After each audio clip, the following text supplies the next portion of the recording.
Hello. Welcome. How is everyone? It's time. We're playing Flesh and Blood. Yeah, this is the start of the Flesh and Blood streams. Right now we don't know how regular these are going to be, but we've got a feeling they might be pretty regular. Yeah. We've been looking for something to fill our Wednesday nights with since Card Game Necromancy Season 2 is more or less wrapped at this point. Well, we still wanted to do like an Inuyasha stream, but I don't know when we'll get that back. That might be a Card Game Necromancy Season 3. There's Season 3. Thank you for the follow, Madargo. Appreciate it. But yeah, so first things first, we have to start this stream with an apology from Justin. Because he ruined potential content. So what we have to do now is we have to try to reenact the content that you, the viewer, has been robbed of. Okay? Now, I was at work yesterday, and I will now read to you a text that I received from Justin at 1:03 p.m. What if I accidentally opened some Flesh and Blood packs by accident? And I respond to him, was it an accident? And then he said, I slipped. And I was like, fell down the stairs and the packs opened up when you landed? And then he says, yeah, it was crazy. It was pretty crazy. And you wouldn't believe it. Well, as long as you are safe is probably okay. So my concern is immediately for Justin's well-being. Now, so Justin opens up a single pack and he takes a picture of the contents, and it is. Okay, we're actually we'll reenact if you could, Justin, because I don't know exactly what happened. If you could, this is me. That is the pack. Now I just dusted all the dog hair off myself from having fallen down the stairs. Yes. And the box opened, unwrapped the saran wrap, and somehow perfectly opened itself at the top there. Yeah. So wow. Yeah. Now, and this is the kind of story that you might think we're just making up. No, but the likelihood of it happening is really low, and it did. It just happened exactly like that. And so I take a look at the contents because the pack's already open. The damage is done, right? We can't reopen the pack; it's already open. So I'll start laying out the cards here. Let me just rearrange things here. All right, so I got this. I'm looking at the cards because we haven't we don't know enough about the game to know what cards do, and one of the things I wanted to make clear is I can't even understand the value of a single card in Flesh and Blood as of right now, because they're not like as clear as what does the cost versus what it does. There wasn't any discs in this pack, so yeah, no discs. So I'm like flipping through it and I'm just kind of reading cards because I'm just trying to get a sense of like what cards are even in the game. We haven't done much with it, so all right, cool. And then I got this guy, this thing, and then this thing. And then I see this, and it's kind of chromed. That's neat. I see that, and I'm like, I've seen this somewhere before because we had looked into like the value of some cards. Yeah, we'd like just glazed over a while back some of the cards in the game, and we were like, well, oh yeah, this is live. And I was like, I text Nathan. I'm like, is this worth something? And he's like, I don't know, is it foil? I misidentified this card originally. I thought this was a legendary. I'm sorry, yeah, I thought this was a legendary card, right? Because I didn't understand the actual rarities of the game at this point. And I was like, because he sent me a picture of the heart, and I was like, and he said, isn't this worth money? I was like, is it foil? Because I thought there were like, are there non-foil versions of that? Oh, okay. It is foil. You can't quite tell on that, but yeah. Oh, you can't see it like there. You kind of see it. Kind of. Maybe I shouldn't be holding this in my hands, but so I'll just put it like sleeve right now. How about that? Yeah. And so I was like, well, what I'm seeing is even unlimited, this card is like $300. And he was like, well, it was literally the first pack that I opened. And I was like, this is why we stream all of our pack openings, so that way we don't have to reenact this at a later date. Well, we're reenacting it, right? But but then we reenacted it, is what happened. I don't know if you care about the rest of the contents of this pack. There are some rares in it, but there's that thing. Yeah. So I felt like we were playing the World of Warcraft TCG all again. Yeah. Because I essentially played the World of Warcraft TCG for free because I would open loot cards, turn around, sell them, and then just buy more boxes and stuff like that. Because the people who played WoW didn't care about the card game. They straight up wanted to just have the loot. So, but yeah, needless to say, No, we have not quite. I did open some more packs by accident yesterday, but I didn't open any more fabled cards. Yeah. Importantly, All new players are guaranteed a fable. Yeah, I would like to think that it's a grand karmic thing. I'm fine with that. I honestly, if you're not familiar with our exploits in Keyforge, I consider this karmic retribution for the disaster. Or sorry, I should call it just the disaster. Yeah, the karmic scales have balanced. Now, obviously, we've got more packs. We will probably open up stuff just kind of here and there as we go. But yeah, we were off to a good start already. So there you go. We have. I don't know if are we allowed to talk about Felt Table. I assume it's just a community. We can talk about whatever we want. I looked at We're not sponsored. I didn't know if we were narking on Felt Table. If it was like a TCO thing where it was like a blind eye was turned to it, right? Yeah. But we've essentially learned how to play the game on Felt Table. We at least we played a few rounds on it just to get a feel for how the flow of the game, the timing window. And I'm really glad that I did. Yeah, because I don't think I would have figured those timing windows out without a structure put in front of me. Yeah. So I think we have a pretty good sense of how the game is played. So we're gonna play. We have these Monarch Blitz decks. We have Bolton, Prism, Levia, and Chain. Yeah. I think we were gonna start with Levia and Bolton because I think those are the easier of the four to start with, and then to move our way through some other stuff. And expect us to get things wrong. Okay, that's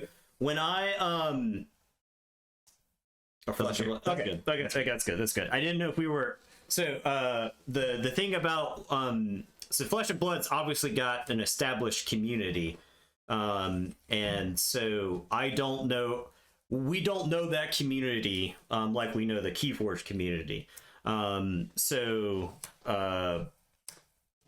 don't know what people utilize to play online. Obviously, COVID has changed the way that people certainly look at the way that they play games when you can't meet to play games. So, yeah, expect us to get things wrong while we figure it out. So Levia... I think Levia's interesting because what she's doing, her ability is to not die to the cards that she's using, right? Not there as well. We got room. We can share. Okay. Oh, they're on the opposite sides of where they're being played. But that's what I'm playing Levia. Justin's playing Bolton. Also, if you notice down below them, I have these nifty life counters where I can hit my buttons on my stream deck and lower our life totals and stuff. TTS and Discord. Yeah, I saw that there were some number of Discord communities that played via webcam.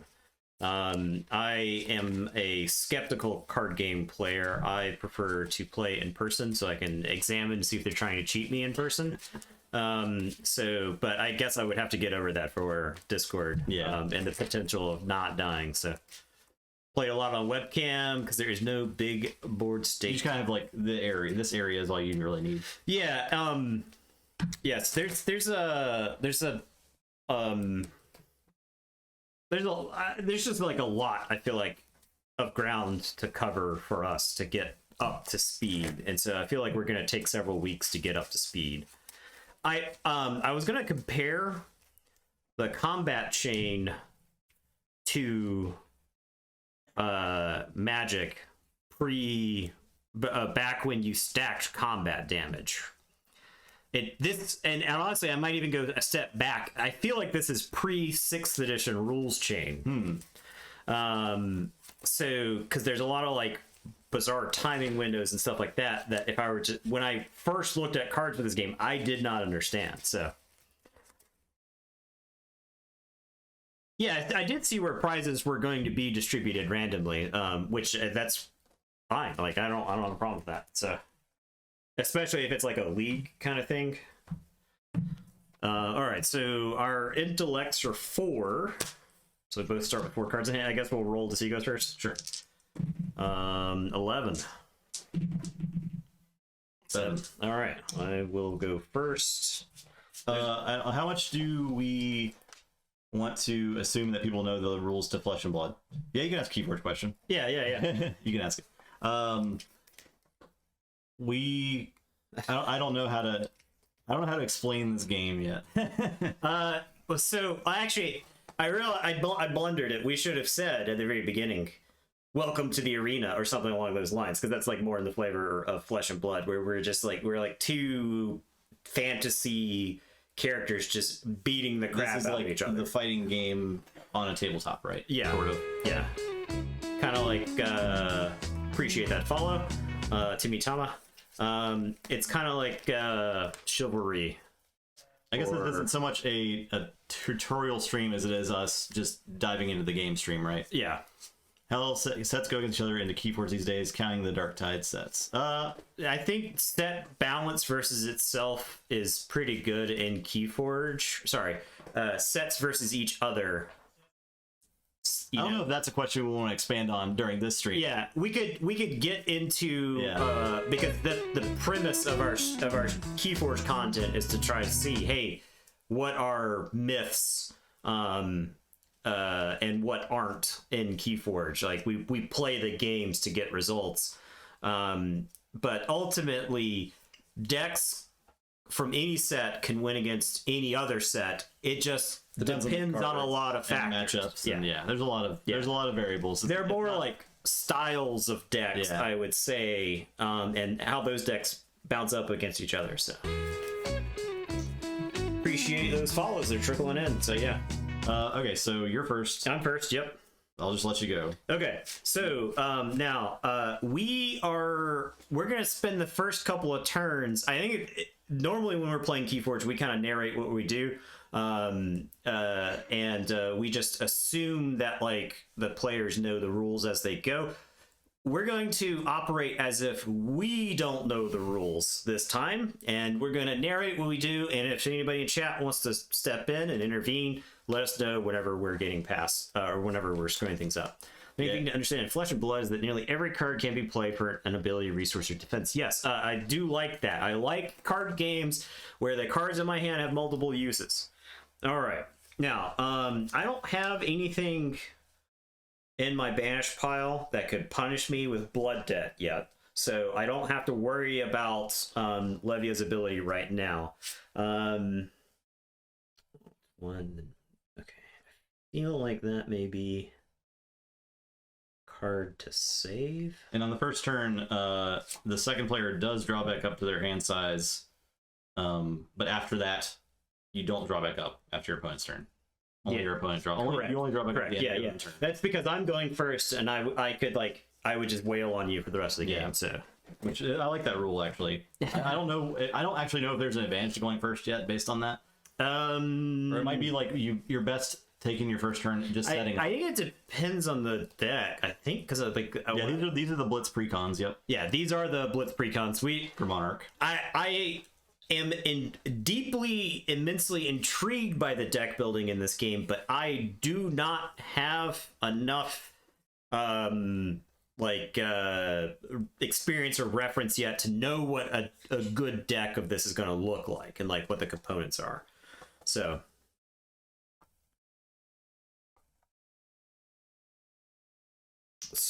I could. Okay, so I am going to start by playing Blood Tribute. Okay. This is a shadow instant. You can set up your arsenal if you ever. So yeah, that's a good point, because you have the first opportunity to put something in your arsenal that sort of puts you a little bit ahead. I am going to opt one, then banish the top card of my deck. And that's an instance. You can actually play that whenever, right? Yes. It's not an action point. Yeah. There's not an action point. I still have one action point remaining. I'm going to put my die right here to keep track of my resources. You can do action points and resources. All right, so opt 1 is I could look at the top card of my deck and I can move it either to the top or the bottom. 1 being the number of cards that I'm looking at. So I think I actually want to put that on bottom.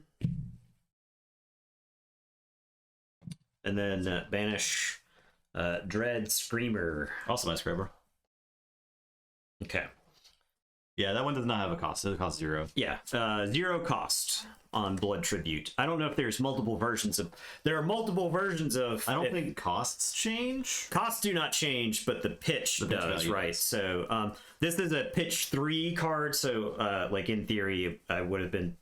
it's like a good card for me to pitch for more resources, right? Okay, I am going to play Deadwood Rumbler.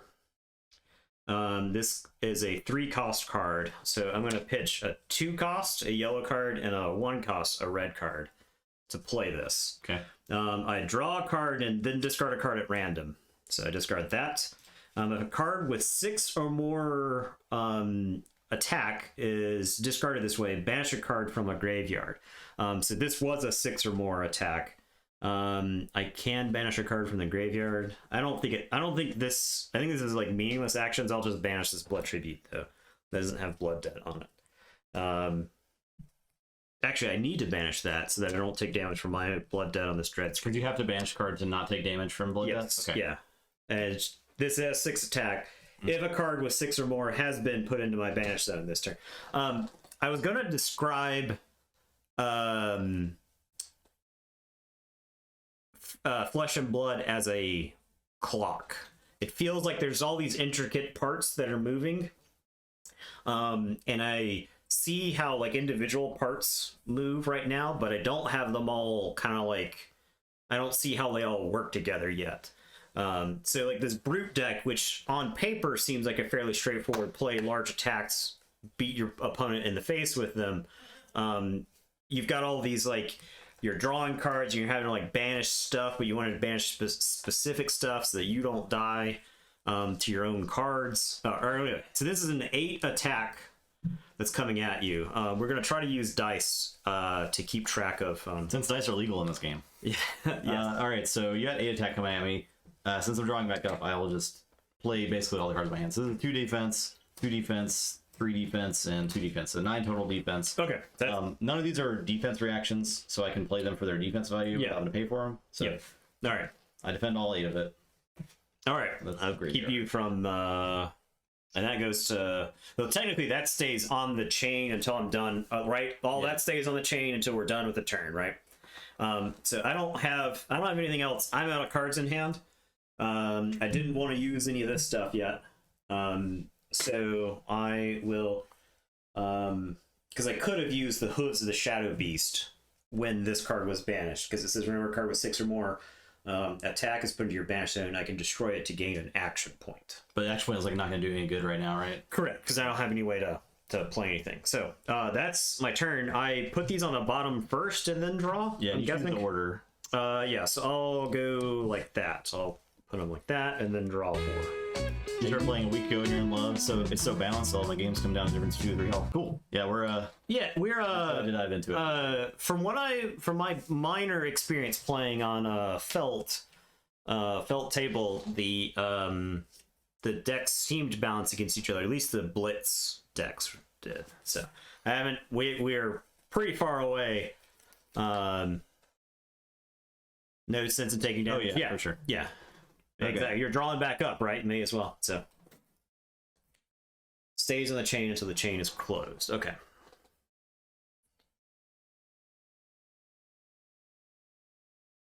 Okay. I have to figure out how to play Bolton now. Okay. All right. It's fine. So he says if you charge this turn, attacks you control have +1 while defended by an attack action card. Yes. Okay. Yeah. So if you try to like defend with your random action cards in your hand, they kind of like chip up. If it's an that. attack action. If it's right? an attack action. Yeah. Right. Okay. Okay. So I don't have a lot of pitch this turn. Started Blitz as well. Lexi deck is your favorite. Wife and Son, not like it. Was more like MTG.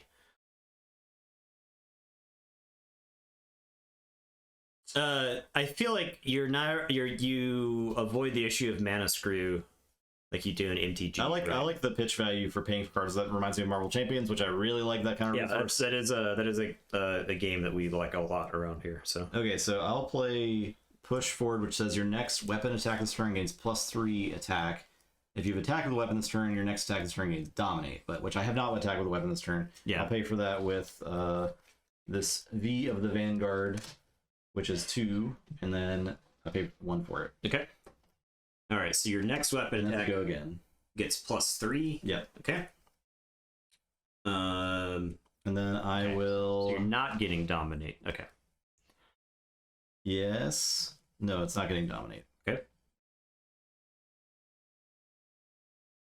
So I'll attack with the Hatchet of Body. So it's a 5.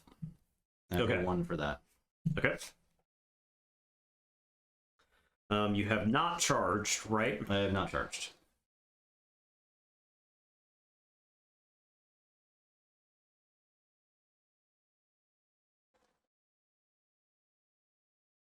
I'm wondering if I just take this damage on the chin here, because my hand is weird. Actually, I think I just defend with Graveling Growl. It is defense 3. So you play defenses, and then you have a defense action window, right?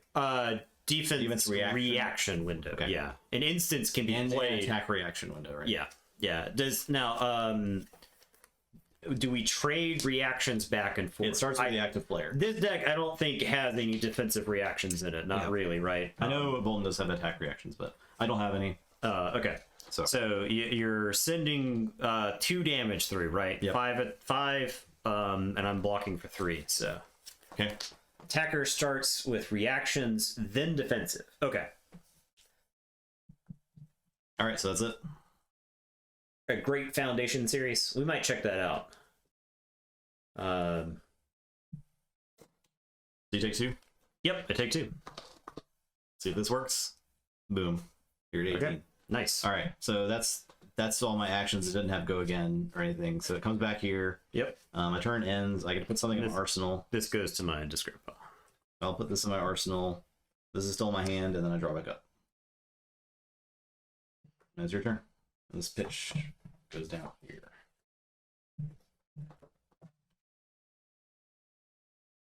All right. I am okay. I am gonna play Dread Screamer. I have to pitch 2. I've got a Rally the Rear Guard 1 pip and a Dread Screamer 1 pip to pay for it. Costs 2. As an additional cost to play Dread Screamer, I banish 3 random cards from my graveyard. I only have 3. So they're getting banished.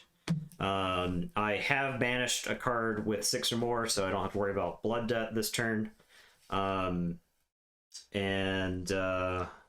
This technically does have go again because I banished. If I banish a card, the card was 6 or more. It was. Okay. Banished it gains go again. I don't have the resources to do anything else. Yeah. Are you using that as your resource or your? This is that it is using that for resource, but I haven't. I've paid for everything exactly so far. So. Have you some Flesh and Blood? Watch you lot for Keyforge, and I'm fully in Flesh and Blood. It's awesome games. Well, I hope you all enjoy our stream. Yeah, there's quite a few of the old Keyforge names trickled in here. So, but yeah. Okay. So you got 6 Konami. I'll defend with these 2 to total 6. Okay. All right, I think that's it. Okay. That goes over there, and then I will draw 4. I don't have any cards to put into the arsenal. And yeah, go ahead. All right, so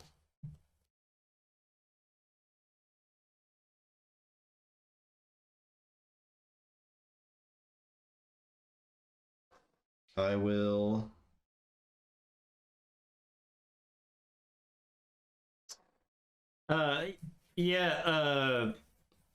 We were looking at this. We've looked at this game in the past, but I feel like there was like a make or break point for this game when they started holding those larger events. And it seemed like the community at large likes the game enough for us to like want to play.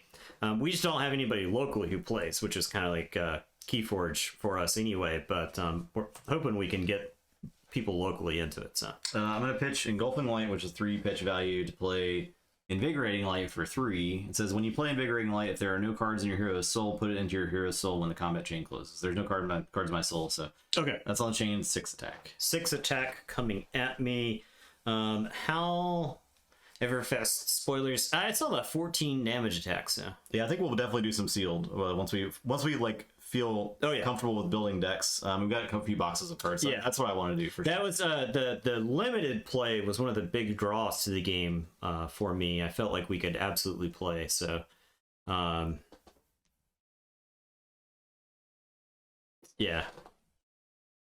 I think it would be tacky to go to like a Flesh and Blood event and then like play Magic, right? Like everybody's just like sitting around playing Commander. So yeah. Draft is amazing, but obviously not ideal with 2. Yeah, I'm hoping I can get some people locally into the game and then draft. Draft sounds really fun for this. And I don't have a problem like buying the box and just letting people draft from it, right? Like so. Have you seen Magic play? Well, yeah. I mean, we played Keyforge for a reason, not to make gross. I don't make gross generalizations about large groups of players of specific games. Except for you, except for Yu-Gi-Oh players. Oh yeah. All right, 6 attack coming at me. Do I want to block? I think it is worth blocking with Rally the Rear Guard. Okay. Now this has a once per turn instant on it that says discard a card, Rally the Rear Guard gains +3 defense. Activate this ability only while it is defending. Okay. So I think we have to get more of those like generic cards to be able to play sealed. I guess we have to open up products so we have cracked baubles and stuff like that. And like all the heroes. We don't have all the heroes yet. Well, we probably do somewhere. Yeah, well, so I've got some boxes of Arcane Rising on the way. And then we need some Crucible of War. But from what I understand, Crucible of War is actually not designed for sealed play. It is designed specifically for expanding constructed. So we have enough to play sealed. We do. Okay, cool. I mean, there's like most of the stuff in the game are attacks, right? So you discard a card. Kills Arya is great for limited, as it does not have any generics. Oh, interesting. Okay, that makes sense. We have a lot to learn about this game. Yeah, that I was commenting on how I liked the design of Tales of Aria. Okay, I am going to pitch Underworld Bellow to rally.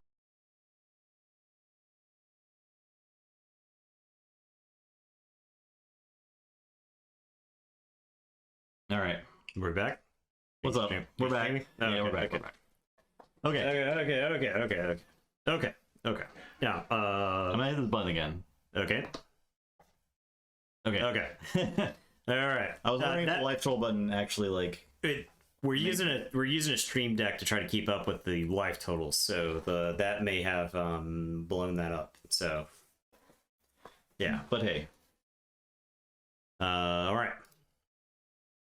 Sorry about that. Yeah, our apologies. We're very good, very professional at this. So all right. So Nathan took 3. My turn's over. How many cards? I'm gonna draw back up. Or took 1. Yeah. And then the thing from the combat chain went to my soul. All right. I'm gonna play Boneyard Marauder. I'm gonna pitch the Underworld Bellow here. I have to banish 3, so I'll banish those. I have a 6 right there. So you avoid taking damage. Yeah, I am not getting a blood deaded there. Okay. Hello, Squirrel Bane. What's up?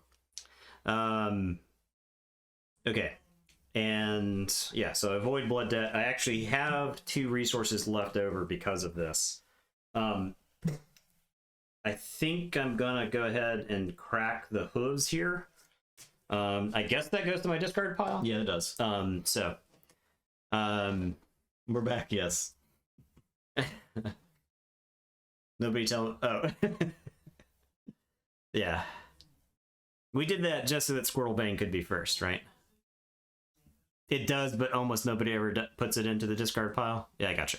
I mean, really? With this They deck, keep them separate. yeah, because it's equipment, right? It's irrelevant because you have to banish random cards. It is relevant in this deck though, right? Because I'm constantly throwing cards from my discard pile into the banish zone, right? So it counts for that, yeah.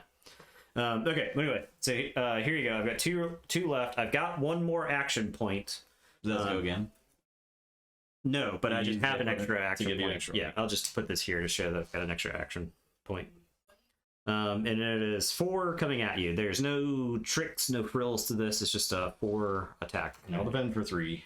Okay. Take 1. All right. So that's chain link 1. All right. So chain link 2 is me attacking you with the ravenous meat axe. The meat axe. Using the 2 plus the action point that I have. So whenever I attack with ravenous meat axe, I draw a card and discard a random card. I've only got the 1 to discard. This is a 6 or more attack, so it gets +2 attack. So it's coming at you for 5.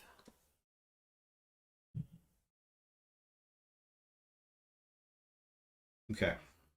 Really the only deck right now where it's relevant. Oh, okay. Yeah. Because there's really only one like flavor of each character right now, more or less, right?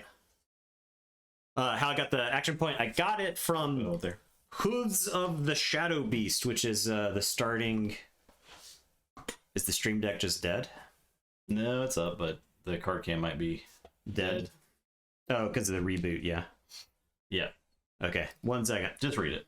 Okay, Hooves of the Shadow Beast says, whenever a card with 6 or more attack is put into your banish zone, you may destroy Hooves of the Shadow Beast. If you do, gain 1 action point. So that's how I got the extra action point. And honestly, I should have, I realize now, a play mistake that I made. This has Battle Worn on it, and it has 1 defense. I could have defended for this last turn. I would have seen my hand. Okay. I could have defended for it. I would have taken 1 less damage than I have right now. But not really not big. Any play mistakes at this point, I'm chalking up to just learning the game. So yeah, we're gonna make play mistakes. That is gonna happen. That's just how it's gonna be. No, it's don't even. Okay, the card cam is offline now because of the yes. Okay, yeah, the card cam is dead. Long live the card. I would have to restart Streamlabs to get it back up. Take care, Ice Cobra. Thanks for subbing in. Yeah, I appreciate it, Ice Cobra. So yeah, no problem, Apollo. All right, 7 defending for 3. Okay, it's 5. You said 5 coming at you. Yeah, -2. Okay, that is that. Meat axe goes back here. This goes to the discard pile. This goes to the bottom of the deck. I draw 4.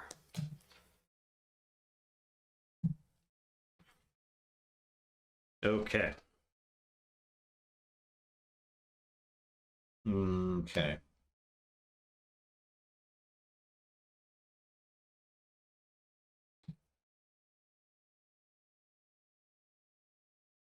I will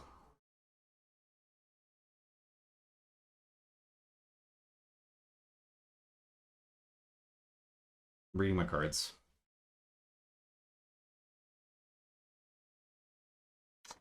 Something else that took a little bit of adjustment is the cards flying from different zones.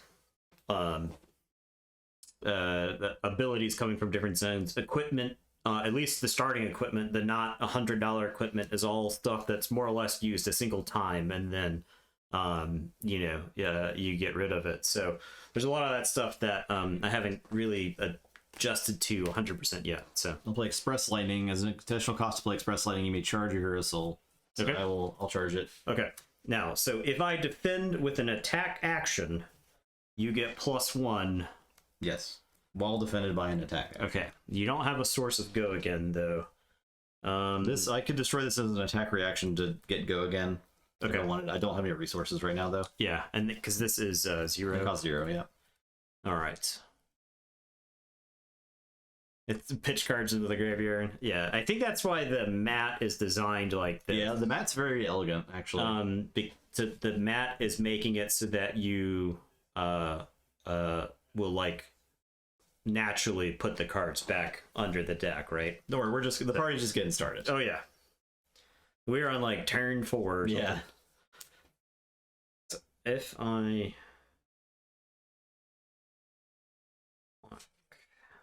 do, I just take. I think I just take this 4. I'll take the 4. Okay. Okay. So that's my turn. That goes there. I'll draw back up. Okay, I am gonna kick things off with Endless Maw. This costs 3, so I'm gonna pitch Smash with the Big Tree for 2, and Smash with the Big Tree for 1. That pays for the 3 there. As an additional cost, I have to banish 3 cards from my discard pile. I've got 3. I'll banish them. If a card with 6 or more is banished, 1 is, it gets +3 attack. So it is coming at you for 9. These are all banished. I stave off the Blood Debt 1 more turn with Levia. And yeah, I got a 9 coming at you. Okay. Sweet. All right. Pitch is the best feature. You realize that later when your terrible hands are all your own fault. So I gotta right now I gotta figure out what I want to do on my next turn. Squirrel, your son's playing Keyforge with you for the first time. It's pretty sweet. Yeah. Okay. 9 flying towards your dome. So I think I can defend for 3 here. A Brobnar Neutron Shark. That's actually badass. I'm defending for 3. Okay. So yeah, take 6. I'll take 6. Crunch. Okay. That I think I'm done there. I'm gonna toss this card down in the arsenal. This card goes to the graveyard. These go to the bottom of the deck. And I will draw 4 new cards. I guess it would go forever, right? Yeah, it just goes until you want it to go. That's really cool. We did crack 1 pack, Farquad. The pack that I opened yesterday, I had to show everyone what I had pulled, which was this heart thing. Heart of Fjendel. Which is apparently pretty cool. Yeah. So there you go. Okay, so my turn. I will play Express Lighting. Is an additional cost to play it. I may charge my hero's soul, so I will charge it. Okay. Yeah. With so the problem is because we create content, you think that's like a manufactured situation. The very beginning of the stream, we reenacted it for you, and I gave you the chain of text and stuff like that. So genuinely the first pack I opened, yes. But I was by myself and yes, no proof. There were no witnesses. Yeah. Okay. Which is like we know. Look, we know. It sounds ridiculous. That's like me telling Justin, "Hey, I opened this Black Lotus thing or whatever. Is that good?" Right? Like we know. Basically, that text. We know what it sounds like. Yeah. Okay. So. I have. Yeah, we did look up the price. So. Yeah, I have Express Lighting coming at you for 3. 3. All right. All right, and you did charge. Yeah, I did charge. These are the Blitz decks, yeah. Yeah, the Blitz decks. These decks are. I don't know if these are the best way to learn the game per se. However, if you get through several games with these, having played them, you will know the game definitely. So. I think I messed up. Yeah, I've already messed up sequencing. Okay. I am gonna play Rally the Rear Guard and hitch this other rally the rear guard to it. Okay. So you're at 5 defense. I go up to 4, but still doesn't get through. Okay, so my attack reaction is going to be to give it go again. Okay.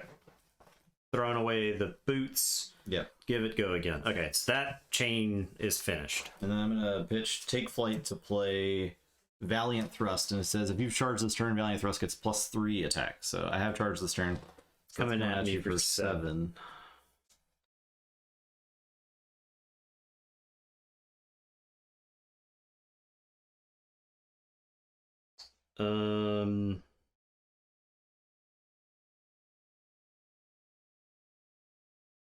Seven. I am at 13. Oh,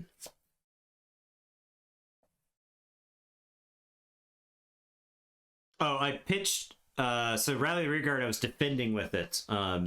Yeah, he didn't pay for it. It was an action on the card. Yeah, it says discard a card, rally the rear guard, gets +3. So I said pitch as in the traditional You shouldn't say CCG that. Don't term. ever say that. The long standing CCG term of taking a card from my hand and putting it in my discard pile, not the flesh and blood term of paying a cost, putting stuff into the pitch pile. So yes, I have discarded rally the rear guard to rally the rear guard. So yeah, one night, Bertani. I agree. 7.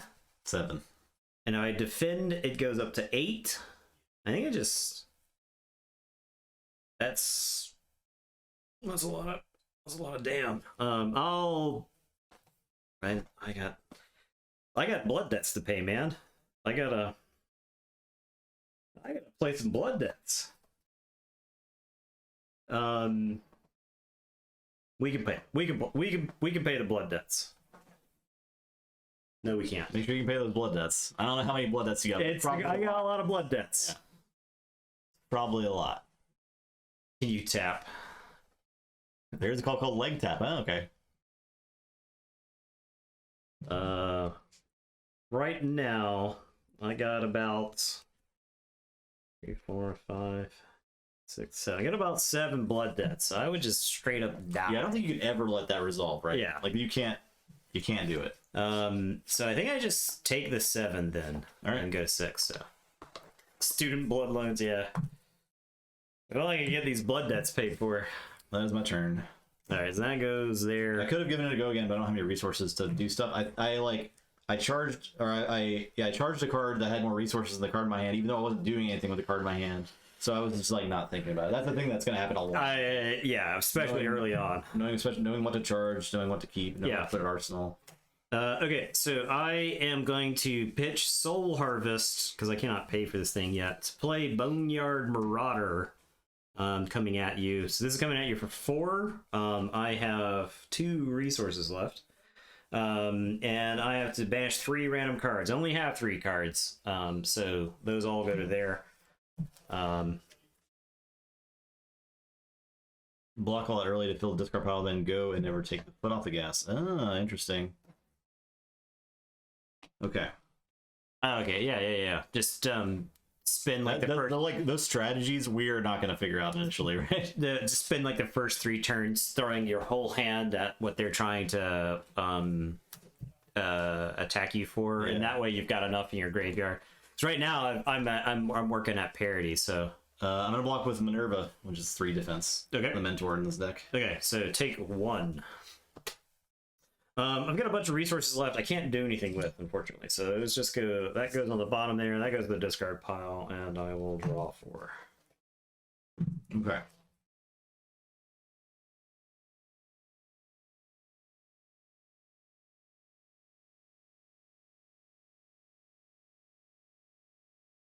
I will play Take Flight. It costs 1, so I'll pitch this card.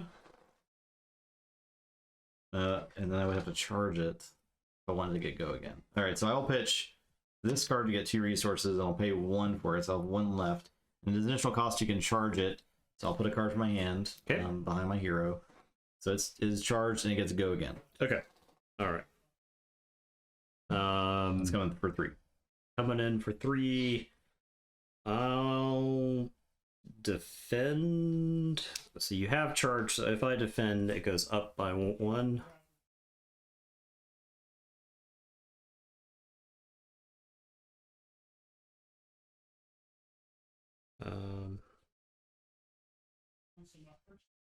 It's 1 for attacks, but I think that deck is like mostly attacks. It is mostly 6 power attacks. Yeah, oh yeah, actually, so I can defend with this Shadow Brute action. Yes. Because this is not an attack action, so I could defend there for 3. All right. Okay. Done. I will use my resource to hit you with my axe for 2. Okay.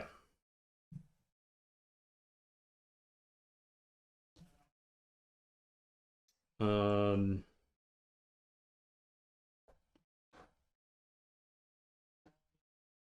think I have to take this 2 down to 4.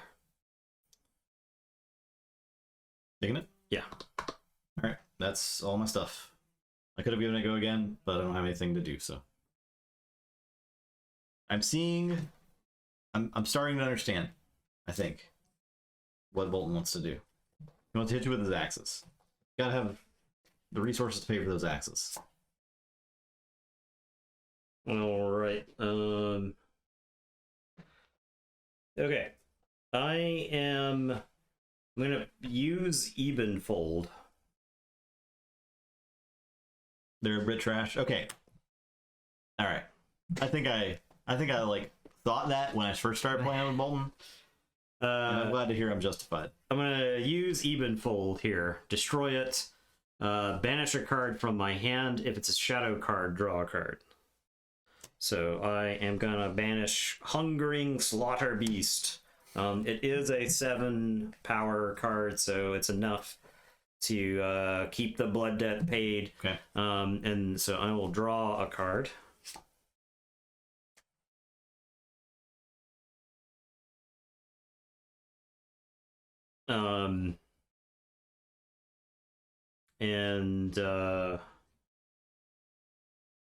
With the 2 here, I'm gonna pay for Lunar Tide Plunder. So this is 6, and if it hits a hero, I can banish it and up to 1 card from their soul. So I'm coming for your soul. Oh, I'm sorry, I need to pitch 1 more. This is a 3-cost card. So my dang soul. Coming for your soul. Defend for 6. Yeah, the Brute's art is just too much for me. I like the I don't hate my monster lady over here, so defending for 6. Yeah. Okay. All right. That'll be another turn. I'm gonna shove that into the arsenal, and then I am gonna draw 4. And this goes on the bottom. All right. I guess that order. How about what, 4? Okay, yeah, we got that. I got you where I want you.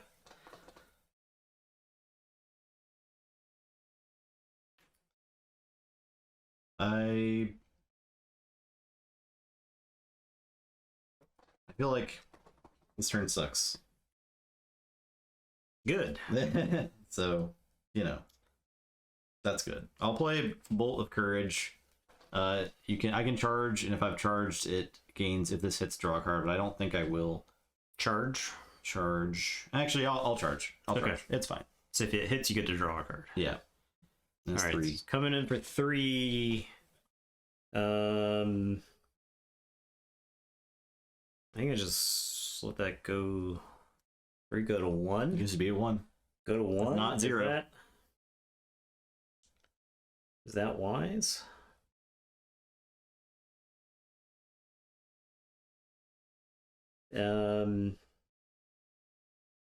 I think this is not wise. I think I'll just defend for 3. So you go to 4 because of Bolton. So I take 1. Okay. That draw a card. Yeah, that goes in the discard pile. All right, and then I'll end my turn. That goes to arsenal. That goes discard pile. I'll draw back up. All right. So at the start of my turn, I flip up Lady Barthamont, the Brute Mentor.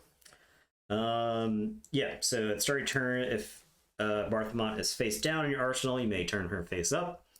Whenever you play an attack action card, banish the top card of your deck, and if the banished card has 6 or more fight, the attack gains dominate and put a lesson counter on her. Then if there are 2 or more lesson counters, banish her, search your deck for a specialization card, put it face up in your arsenal, and shuffle your deck. Okay.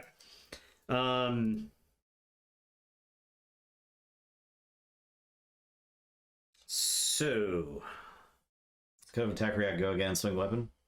I could have, but I didn't think about that. where's the attack react? His- Oh yeah, Yeah. yeah. I'm.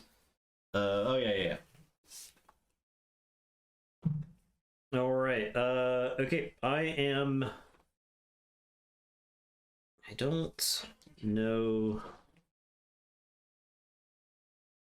I can't. Oh, I could whiff. I could randomly whiff.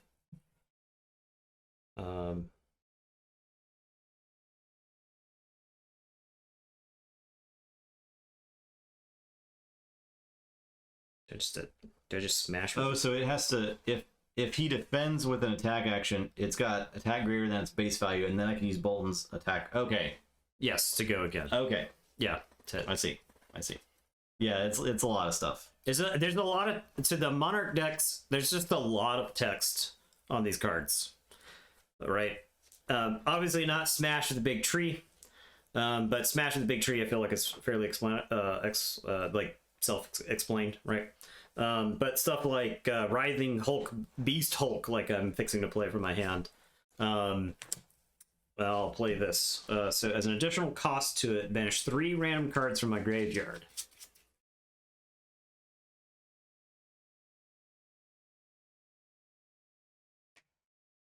Okay, so I have a required thing, has been banished. So Barthelmont is going to go, whenever you play an attack action card, banish the top card of my deck. It is a 7 or higher. The attack gains dominate. So this is double dominate, which I don't think does anything. But yeah, it's coming at you. You can only defend with 1 card. It's coming at you for 6. Okay. She does have a mentor counter on her. I'm just gonna defend with this one. Okay. To battle warn it, and I'll take 5. All right. Life is a resource. We go to 5. I have an idea of what I think can possibly do damage next turn. Yeah, I think I took too much damage early in the game. Maybe, yeah. So, because I think you're fixing to. Okay, so that's gonna go there. That will finish my turn. This goes on the bottom, and then I draw 3. I don't have a way to utilize this last card in my hand. So, okay, go ahead. Okay, so I will play Take Flight, and I'll pay for it with Bolt of Courage for pitch 3. I have 2 resources remaining. As an additional cost, I can charge a card. Okay. I will charge Engulfing Light. Somebody not Stands blocking go with their again. 5. Yeah. And it's coming at you for 4. I may be possibly in trouble. Coming at me for 4. You have go again? I do have go again. I have my action point. Okay. Take Flight. Gains go again. So you can attack me again. Well, I have to block, otherwise I just straight up die.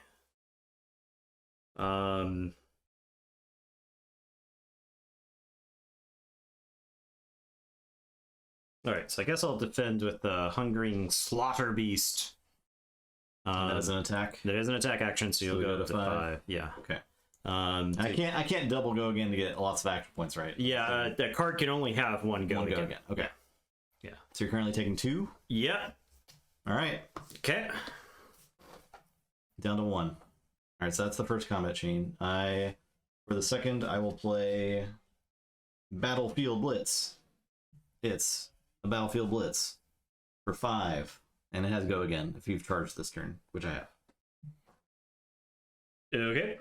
Well, here comes my hand. I'll defend with that.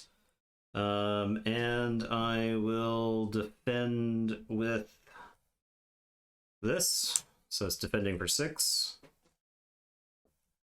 Okay, so that's no damage. To your 6. Yeah. Because you get the +1. Yeah, so no damage. And then I will use Gallantry Gold, destroy it. Your weapon attacks gain +1 attack this turn, go again. I pay 1 for that. And I'm going to attack with this hatchet. I discard pitch 2. I have 1 left. Hatchet of Body is coming at you for 3. Okay, so I'll defend for 3 because this is a regular action, not an attack action. Okay. I'll use Bolton's ability to give it go again as an attack reaction. Discard a card from my soul. And it's got attack greater than its base because I use my thing. Yep. So I have go again. I'm going to pay for Hatchet of Mine. It's coming at you for 3. Okay. And that's going to kill me. I think I was dead on the next turn to my blood dead anyway. Oh, yeah. But yeah. I am hacked to pieces. I figured it out. Yeah, I think I miscalculated early in the game, right? I think I probably should have just played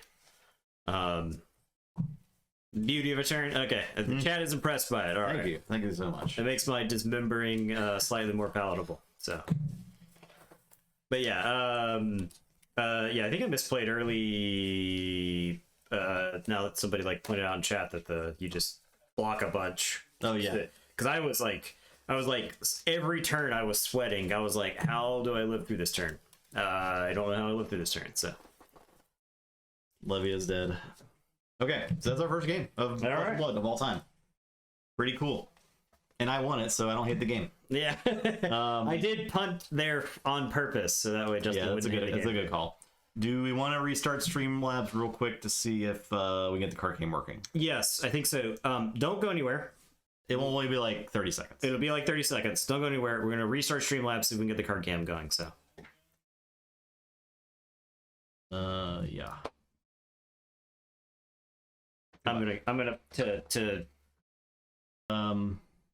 We should be back shortly. So we got card game working. So we could do mid game, pre-game 2 pack opening. Packs. If we want to do that. Packs, dock arrive. I kind of want to do that. But I do love opening packs. Now, there were more packs that I opened in this box besides just this one. I opened 6 packs of Wrath and Tales of Aria. Yeah. So, yeah. So that make of that what you will. The first pack, I swear, So we swear to you that it was this card. It was hard to findle. So, please believe me. Please believe me. I'm gonna open a Monarch. Okay, open a Monarch. So we got. Can you? Yeah. Let's drive on down here. The Dream First set. Yeah, I really am excited actually about playing Field with that set. I think that'll be really fun. Okay, I got Spectral Shield, Hatchet. Oh, the tokens are double sided. Yes, that's cool. Yeah, it's like there's some heroes on 2 sides. Imagine buying a $300 card to see you open off screen. I know. I don't know what put them on the camera. Yeah, I don't know what the order of stuff. Slap them down there. Slap them down there. We got a common no one probably cares about. This thing, common, probably no one cares about. This thing, another common. This thing, also common. Gallantry Gold, Also common. also common. Blitz is a rare. That explains it because it's pretty good. Endless Maw, also a rare. So these are cards that we had in the starters that we just played. This is the foil engulfing light. Okay, sweet. Anything good there? I don't know. Is it rare? Rainbow foil? No, it's a rare. It's a common. It's a common. As an I additional, assume foil commons will like add 10 cents to its value or whatever. yeah, right? probably even if that, right? Yeah. It's a 3-pitch one. I don't know if that's like used a lot. I don't know. Who knows? A lot of commons are pretty decent. I assume, yeah. So I think you like mix and match. Yeah, for deck values. building purposes, there's probably commons that you like. Your Plunder Run was a common, right? And it got banned. Ball Lightning, also I believe was a common banned. So yeah, I at least know that. So Lady Farquaad, Prime Gaming. Thank you. appreciate that. Express Lightning. I think all the exciting stuff we've we've passed. Graveling Growl, Herald of Protection. I've seen a lot of C's down there. Rifted Torment. Second Swing. Boneyard Marauder. War Tune Herald. Okay. I'm opening one of the rat packs then. Yeah, this is all stuff I've seen. This is one I've opened already. This is one I've opened already. Okay, this one is fresh. Look how fresh. Not opened. Fresh and not tampered with at all.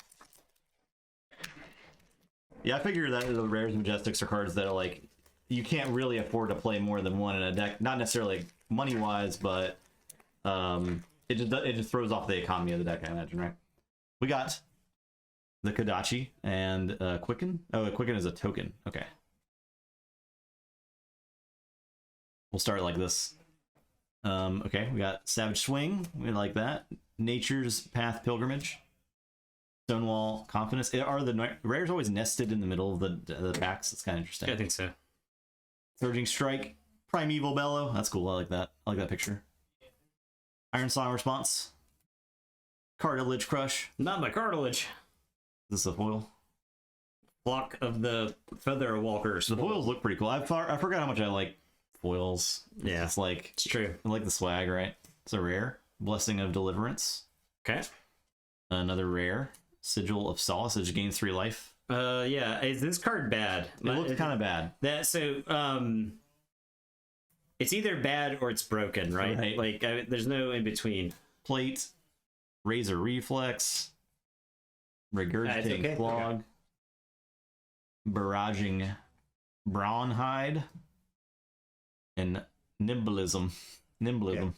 Sigil is good. Okay, chat says Sigil is good. For fatigue gameplay. Or if cards and packs is fixed token, then class cards, then rares plus foils, then generics. Okay. Okay. All right. I also like how is this 14 cards in a pack? It's 15 plus the token. 14 plus the token, right? 14 plus token. I'm used to Star Wars Destiny was the last CCG I played.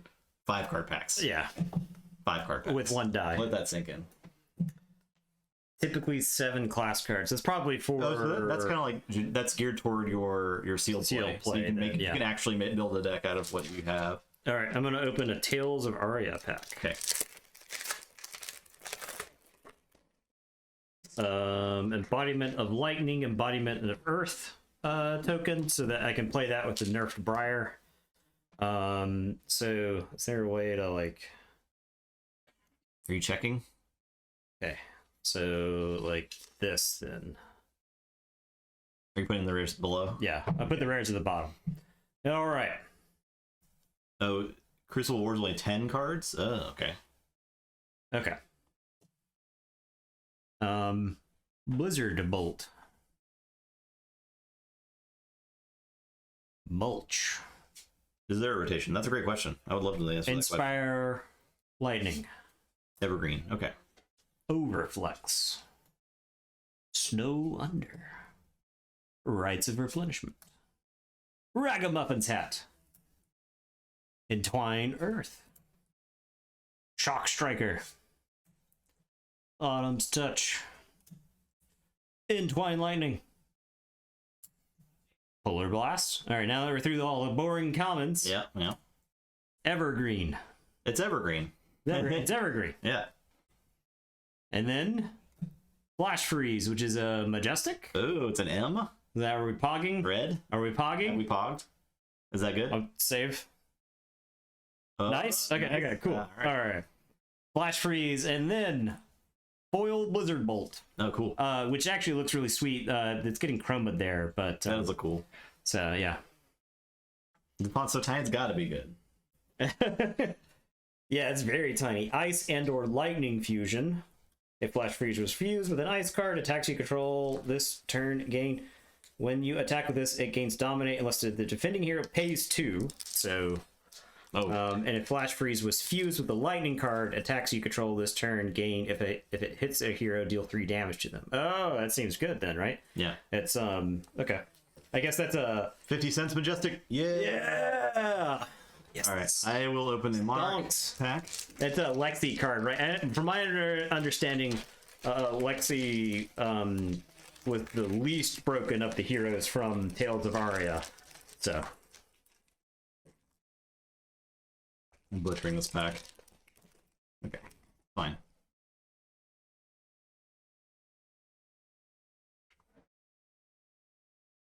The drama. All right. We got a meat axe. Oh, yeah. Which is it's a meat axe. That's sweet. And a prism. Is that a full-grown prism? No, it's baby prism. Baby Prism, yeah. Seeds of Agony, Herald of Tenacity, Hungering, Slaughter Beast, Cross the Line, Rip Through Reality, Enigma Chimera? Chimera, yeah.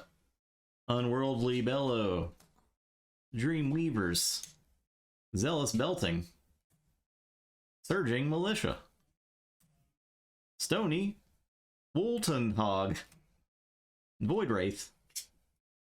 This is rare. Captain's Call. That's got options on it. Look at that. And it's got go again. Probably good. Terror of Arathiel.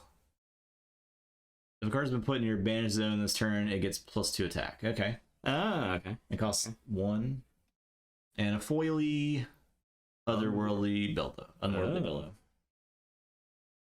Alright, let's play another game. Enough of this. Yeah, well, they have to win events of a specific size, from what I was looking at, right? Like they accumulate points, but the bigger the event that they win, the more points it's given, right? And then once they hit a threshold, that's when they're retired. So we got where are the other 2 decks? Chain and Prism. Give me this Prism. Okay, you're playing. I am the light. Yeah. So, Shackle. This is a token. I can see Spectral Shield tokens that I may be using over the course of the game. Spell Fray Leggings. Just says Spell Void on them. If you would be dealt arcane damage, you may destroy it to prevent one. Okay. I have these Dream Weavers, which we just saw open. Living Legend. Don't do Prism Livia pre-built pointless. Is it because Levia blocks every single attack that Prism throws, and Prism can't? Oh, you can't actually ever do damage to her? Yeah, because Levia. I was wondering that when I was reading the Illusionist card or the Phantasm cards, and I saw the Levia deck, and I was like, I played this Levia deck. Literally every card in it is a 6 attack. Yeah. Like, what do you do, right? Anyways, Dream Weavers are action destroy them. The next Illusionist attack action card you play this turn loses and can't gain Phantasm. So you'd have like 1 chance to do damage with these. I think you end up killing with your prisms, right? Because you can turn your prisms into weapons at some point. You can turn your auras into weapons, yeah. But they might gain Phantasm. I'm not sure. I got the Heart and Cross Strap, which can make things cost 2 less to play, and the Halo of Illumination to put a card into my soul. And the pre-built is pointless. Yeah, this makes your R's you control are weapons with 4 attack and once per turn action, 3 attack, go again. Whoa. 3 to attack. And her once per turn instance, banish a card from her soul, create a Spectral Shield token. Spectral Shield token is a hero would be dealt damage, instead destroy Spectral Shield and prevent 1 damage that source would deal. Pottery Retirement proper decks, they have an aura plan that doesn't attack with heralds as much, and the pre-build is pointless. Okay, cool. That's good to know. That's kind of weird they would make 2 precons that just like match up so badly. Yeah, getting excited to see us play Fab. We're pretty excited to play it. Yeah. We're glad people were excited to watch it too. Yeah. We've been relatively pleased with the reaction so far, so chat's been very forthcoming with information, which is nice. Helps us make sure that we're not like making gross rules mistakes. Yeah, because if we play the game and we got some like core rule wrong, we're like, I don't like this game, and then it's because we got this core rule wrong, and that's just stupid. Yeah, that's really. But I think we're doing okay so far. Chain was the top deck for a while, and Prism just won New Zealand Nationals, so both heroes are legit. Yeah, I saw that Chain is Chain not the leader on the Living Legends board right now? Thought he was. I know Briar was up there, but Briar just got nerfed with like just a Rodad. I feel like deck building this game is like brain teaser levels of what pitch values do you play? How many copies of the commons? Like, yeah. I think you gotta get the reps in to know what feels good for a deck. So I really want to try a ranger. Ratios are huge. Yeah, that's what I was kind of like picking up on. So let's see who goes first.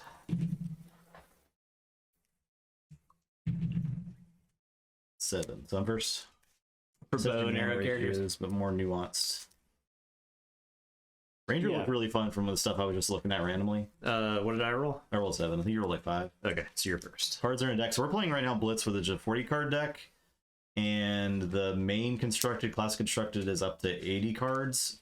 But that also includes your equipment. In Blitz, the 40 card does not include your equipment. So you can have 40 cards plus 11 equipment cards, which you choose which equipments you want to equip before the game starts. In Classic Constructed, you have up to 80 cards, and your equipment cards are included in those. So you can have like an equipment package of like 10 or 15 cards that don't actually shuffle into your deck, right? Where we got the playmats? Where did you get the playmats? Amazon. Yeah, we got the playmat stuff at Amazon. So. Yeah.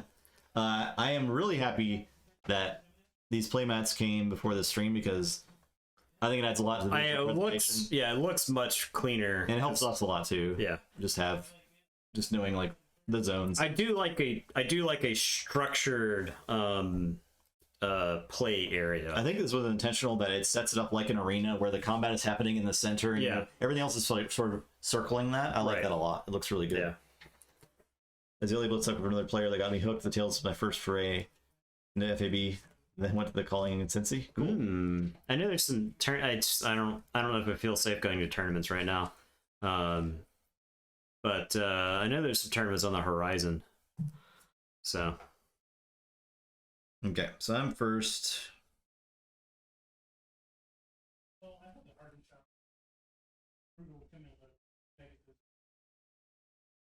I will play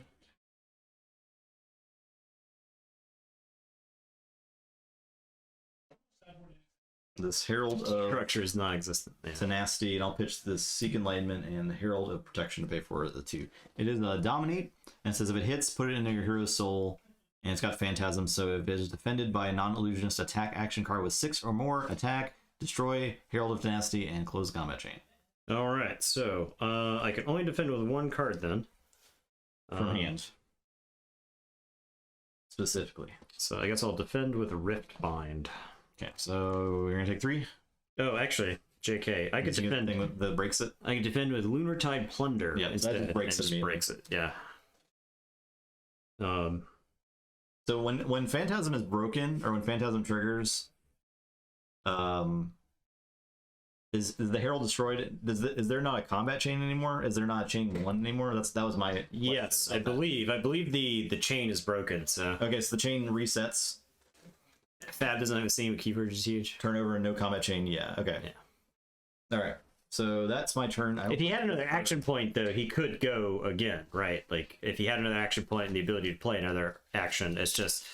I know, like the ninja characters care about having multiple things in the chain, right? Because they're trying to like set up combo attacks and stuff, which I think is cool.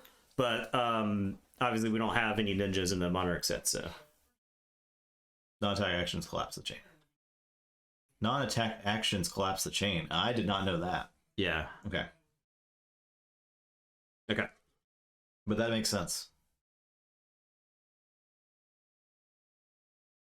Okay, so I draw up to 4. Go down here.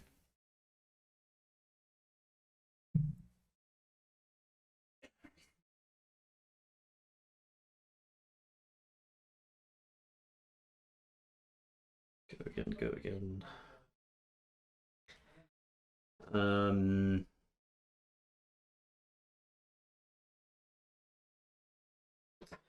I gotta look at all this chain equipment. There's a lot of stuff going on.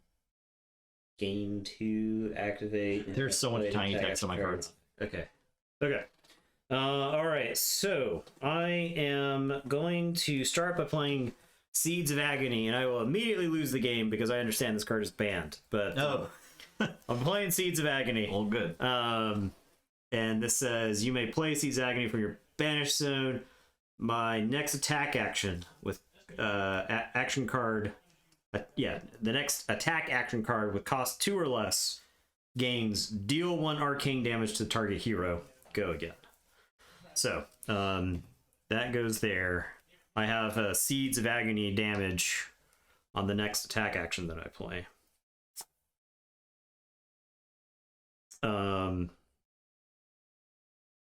So I am gonna play. You announce and then play, right? Yeah.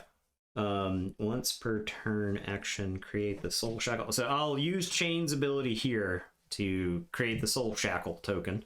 Was when you banish something, or what is it? Just use do it. Yeah, my next Rune Blade or Shadow action this turn gains Go again. Okay. This is a generic action, so this doesn't use his ability. I will pitch Rift Bind. This costs 3, so that... Oh, sorry. This provides 3. That's got 1 on it. So I am at 2 there. Okay. And this says the next attack action card you play this turn gains +2, and if this hits, put it on the bottom of your deck. So I've got a +2 from the Warmonger's Recital. Okay, so I'm going to play Arcanic Crackle, which says deal 1 damage to target hero. And I believe this goes first, right? The 1 damage here. Damage. And I've got the arcane damage from Seeds of Agony. Okay, I'll go and use my Spell Fray Leggings for one of the arcane damage, and then I'll take the other one. Spell Void just stops it. All right, so yeah. And then it has +2 attack from the Warmonger's Recital, so it's sitting at a 3 coming at you. Okay. All right. Now, did I miss anything at all there? This is the clock in motion, right? And it has Go again, right? It has Go again from Chain's ability. Yeah. All right, so I'll defend for 3. Okay. All right, so that is off out of the way. And then I am going to attack you with Galaxy Black. I have 1 left. If I have played a card from my banish this turn, I have not. It would get plus attack. And if it hits you, I deal 1 arcane damage to you. So it's coming at you for 1. So I'll defend for 3. If you got anything. So once per turn action. So my understanding of it, once per turn action. It's still an action, right? It's still an action, right? So it has to say Go again on it. Otherwise, you can only take the action once. It could receive Go again from any number of things, or you could receive an action point from somewhere else. But yeah. Okay, so that's blocked. That's it. So that goes there. This goes here. I don't have any cards to put into my archives. Do you put the pitch under first and then draw? Yes. Okay. So if, at the end of the game, you draw your pitching stuff and drawing. Okay. All right. So I will draw the 4 there. Okay. Go ahead. Okay, I will play Herald of Protection. It costs 2. I'll pitch this Herald of Judgment to pay for it. It is 7 attack. It's got Phantasm though. If it hits, put it into your hero's soul and create a Spectral Shield token. Okay, but I don't have any. Did I just throw? It's attacking for 7. I don't think I hate throwing my hand at this card to stop this damage. So did you do that thing? It says at the beginning of your action phase. Okay. Yeah. All right. Yes, I don't hate throwing my hand at this because I'll defend for 8. Okay. Defended. I consider this defended. That is my turn. All right. Okay, so start of my turn, I don't have anything. Start of my action phase, the Soul Shackle happens. So I banish the top card of my deck. It is Unhallowed Rites. It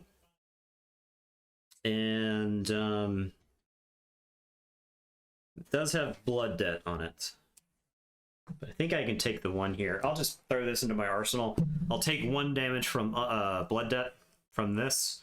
And then I'll just draw back up to 4. So if you want to do 1 damage to me. Eating the blood debts. All right.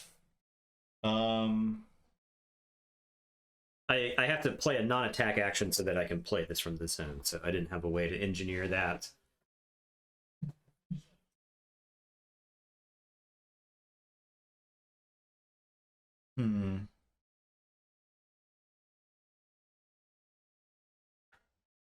This card costs 4. It's in my hand. How do That card's very good, right? how do I pay for this? Yeah. No, I think that card's like central to I your can't play it and then play it attack this. So I don't think I can afford. Oh, I can use this thing. This attack action card you play costs 2 less. That thing is not an attack action, I believe. This is not an attack action. I don't think it's quite worth doing that right now, though. So, I was supposed to put this in my soul, right? I blocked it fully, right? You blocked. Oh yeah, it's only if it hits. Okay, gotcha. That was what convinced me to block it fully. I see. So,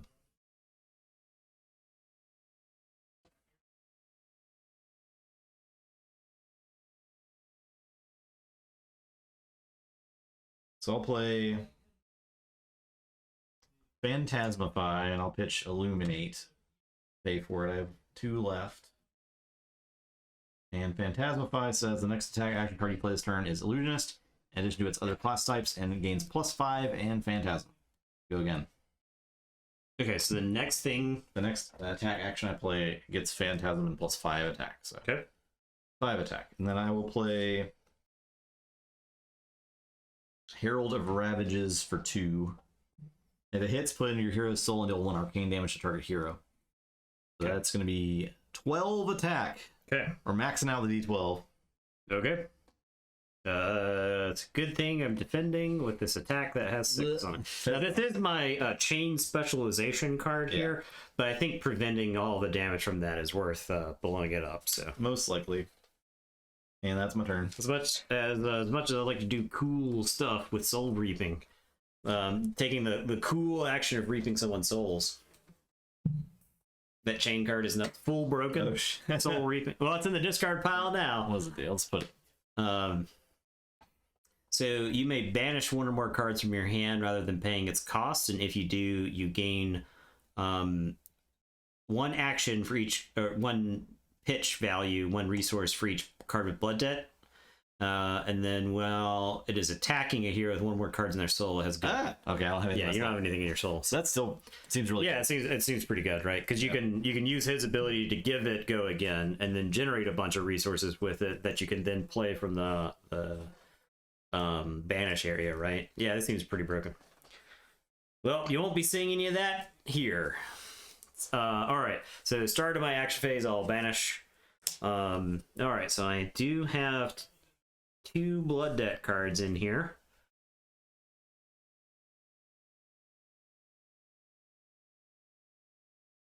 All right. enjoy it, Shiny.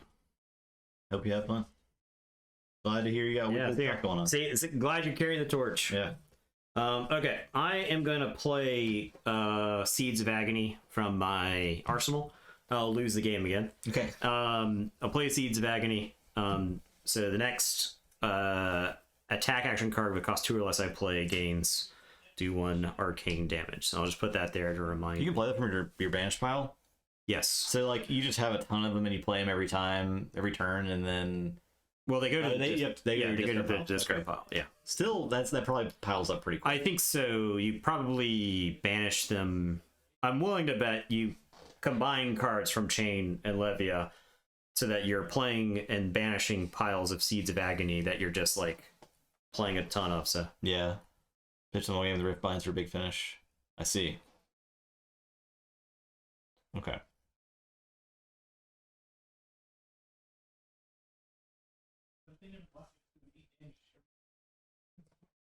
okay. Okay. So I'll use Chain to create a Soul Shackle token. So now I've banished 2 cards a turn. And I am going to play. I have played a non-attack action, so I can play Unhallowed Rites from my banished pool. may put a non-attack action card with Blood Debt from a graveyard on the bottom of my deck. Okay, so yeah, I'll start by playing Unhallowed Rites from my Banished Zone. It has Go Again because of Chain's ability. I will pay for it by pitching Rifted Torment. And I may put a non-attack action card with Blood Debt from my graveyard on the bottom of my deck. So I will put Seeds of Agony on the bottom. Non-attack action. Could get Hell from Beyond, but Seeds of Agony seems like the best one. So put that on the bottom. All right, this is coming at you for 4, and it is doing 1 arcane damage. All right, there's the arcane damage. I think I'll take the 4. Okay. So no reactions or anything. So smash into you for 4. I have an extra action. I have played. Could attack you with Galaxy Black here. I think what I want to do though is get this other card with Blood Debt out of my zone. So I'll play Riftbind. Okay. You may play Riftbind from your Banished Zone. If you do, it gains plus X, where X is the number of non-attack action cards. So for just 1, so it is coming at you for 4. Non-attack action cards you played this turn? So yeah, that was the Seeds, which is now on the bottom. Okay. I'll take 4. Okay. All right. I'll throw this into the old arsenal. And we'll throw this into the discard pile. These will go under the deck like so. And then I will draw 4. I get some Star Wars CCG deck manipulation vibes too from this game, which is something I really like, which makes me want to introduce it to our mutual friend Sean, because I think he would. Actually, you think he would like this? I think he would love this game because it's complicated enough, right? He wants a certain level of He's a sophisticated card game player. He wants a certain level of abstraction of rules, which I think this game has enough of. And then he loves the Star Wars CCG deck stacking mechanic. So, all right, I will play this Ode to Wrath for 4. Okay. Pitching Spears of Cerility for 3 and Wartune Herald for 1. It says, whenever a source you control deals damage to an opposing hero, they lose 1. Okay. Illusionist attack actions you control have Go Again. If an attack is destroyed, Go Again does not resolve. Okay. Okay. And then I will play... And that is instant. It is instant. So you have not used an action point. I will play this Herald of Ravages. Cost 2. Pitching this for 2. And it says if it's put into my hero's... If it hits, it's put into my hero's soul and deal 1 arcane damage. Okay. Yeah, I'm going to defend with the 6 attack action. All right, it explodes. I'll eventually run out of those. And Ode to Wrath can be attacked if it's the target of an attack destroyed and close the combat chain. Yes. The attack does not resolve. Yeah. So it just like pops. Yeah, you're an illusionist, right? You're spanning the mirror images of yourself, so which I think is a cool mechanic. I have no idea how well it plays. From what I understand, Prism is like you attack it to remove the card you attack with does not resolve. So if your attack has Go Again, you don't get it. Okay. Interesting. It's good to know. Good to know. I think that happened to me when I was playing on Felt, and I was like, "What's happening?" So you kind of like want to throw like a small attack at it at the last. Okay, so start of my action phase, I banished 2 cards, a Seeds of Agony and a Warmonger's Recital. This card, I see why this card's banned. I do see why this Seeds card is banned. So I'm going to lose the game for the 3rd time by playing Seeds of Agony. I'm really racking up those game losses. And I will play...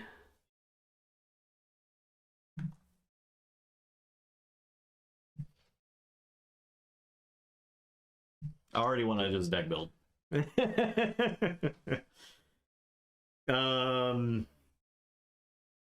We got Or play sealed. Sealed sounds really, really fun.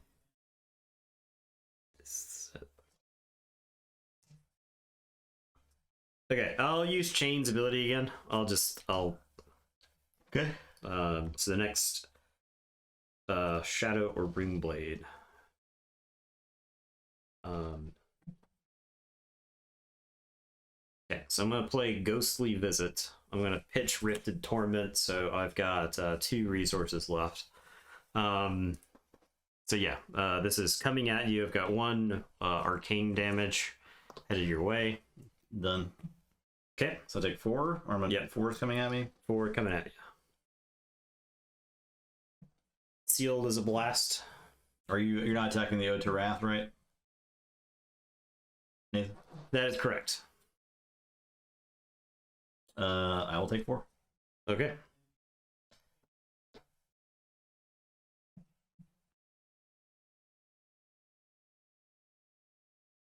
Have go again.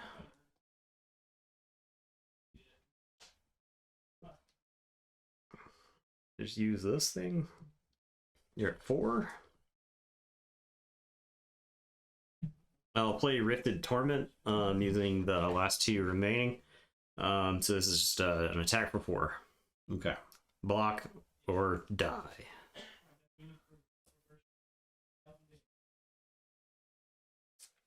I'll block for 3. Okay, so take 1. That's that. These go there. I draw 4. Oh, this goes on the bottom, then I draw 4. Okay. Go ahead.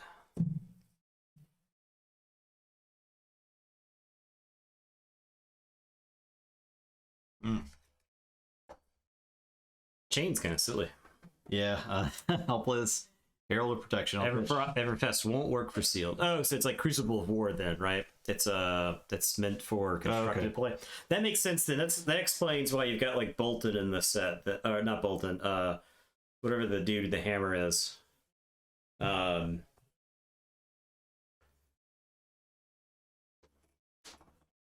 1 supplemental set of you. Okay. Interesting. Okay. I'm not mad at that. Bravo. Yeah, bravo. Yeah. That explains what Bravo's in the set then, right? Because I like looked at him and I was like, oh, he's got Soul of Everything. How are you supposed to support that in the set for sealed? If it's a supplemental, that makes way more sense. The following sets are going to be limited playable. That's cool. We got plenty of limited to play, right? Like we got plenty of stuff to go back and catch up on, so it's not as if okay, so you're attacking me for 7? For 5. 5. Okay, I don't have any of the get out of jail free cards. So I think I'll defend for 6. Okay. Throwing those away. All right. There we go. I do have go again. Okay. But yeah. Next attack action card. No, can't do that.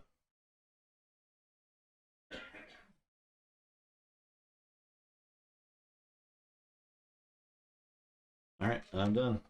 1 million hours of entertainment from previous sets.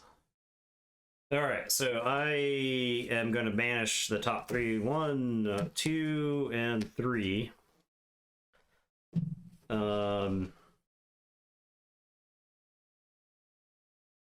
Phantasm is a bummer of a mechanic to play. I'm gonna be honest. And like all these cards are so expensive. All right, I'm going to use Chain. So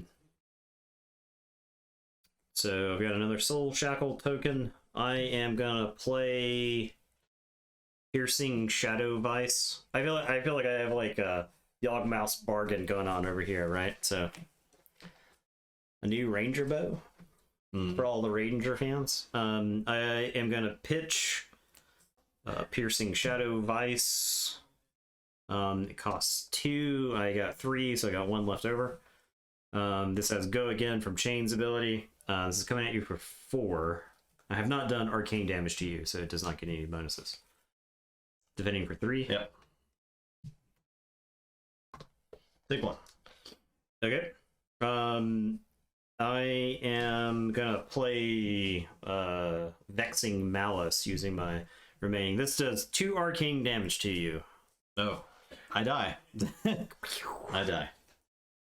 I'm dead now. I don't. You didn't ever get to like make any of your tokens, right? The spectral shield. I guess I could live if I play this instant to make 3 spectral shield tokens. Okay. But then I defend.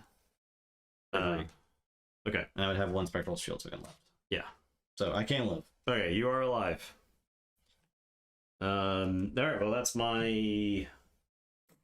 Action card costs 1 or less. Gains go again. I can card than this forever. So I can use the Snapdragon Scalers on Malice to give it go again as a reaction during that.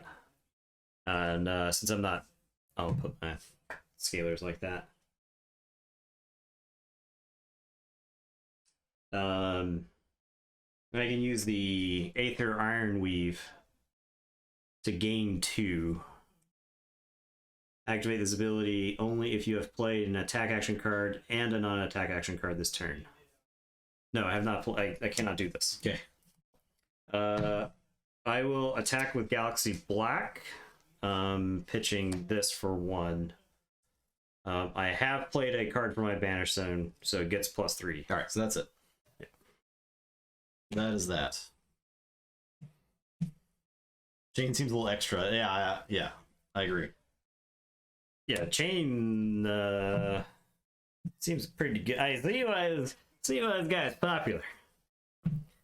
But I did for those keeping score, I won once just now and then lost 3 times because I played 3 banned cards. So yeah, it didn't count. I think your record in that game was pretty good overall, I'd say. Prism can be tricky. So the first time I sat down with the Monarch decks, I looked at Prism and I was like, I don't know what I'm doing. I feel like I want to make sealed decks. You want to try sealed? I want to try see if we can make the sealed deck. How do we make sealed? You grab 6 packs and you make a deck, right? It's 30 cards. Is that because we might just try some sealed? Might try our hand at some sealed. Sounds like some fun. So. I think the pre-built is quite defensive, make a shield, and block at all costs. Do we know how to play seal? Well, we just have to like be vocal about what we're doing while we're deck building. Yeah. Right? 4, 5, 6. 6 packs and make a deck. All tokens are available. Just 6 packs. An hourish, where your thoughts. Yeah, we'll definitely play. We're definitely playing more. Yeah. Sealed, Welcome to Wrath is pretty good from what you understand. Let's do it. Yeah, so we'll try our hand at that. It's been a long time since I've gotten to make a sealed deck of anything. This is the thing that I missed the most from the days of where I played a lot of Magic was limited. Yeah. I love booster draft. I enjoy sealed deck a lot. So we need to like just pool our tokens, right? Because all tokens are available to everybody. Every token, everyone has every token. Yeah. And we play with the young versions of the heroes. Yes, you play with the young versions, I believe. I got Rhinoir also. We can show our rares or whatever. Tokens in the middle. Okay. I got an S. I got a foil S. Ooh. What is an S? Super rare? Foil route. Is that good? Who knows? Foil route. Price check. And I got super rare. Steel Blade Shunt and Disable as rares. The card's so good. Very good card. Oh, hell yeah. I got Young Bravo, Young Katsu. Warrior attack, guardian attack, warrior defense. I'm gonna open all my stuff and then go through it all at the same time. So. Okay. I was just pulling my rares out. Is the #1 way to lose friends what, playing sealed or that card? Route is. If the defending hero is defended with a card from their hand, this chain link, you may return target non-equipment defending card to its owner's hand. Oh. Okay. It's an attack reaction. Oh, so you like get rid of one of their rid of one of their defensives. $1.50. What about the foil version of it? The card wins games. I got another S. I'm all S'd up. Was this box the most insane box of all time? I got this hurricane technique.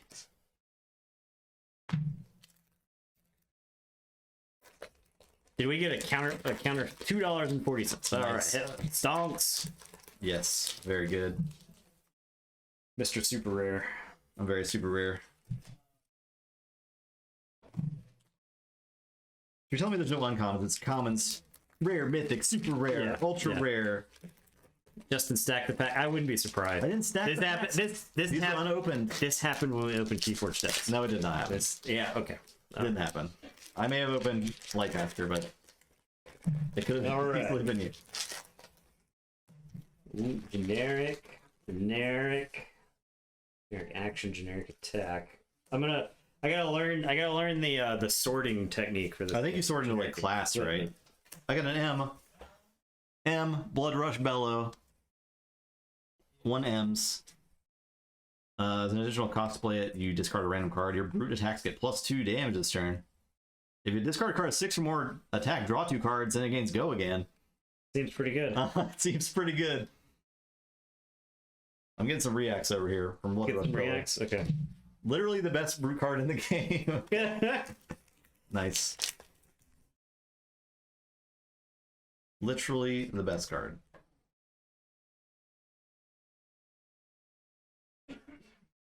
Only in ours. What a ripoff pack. We got 2 foil rares. Okay.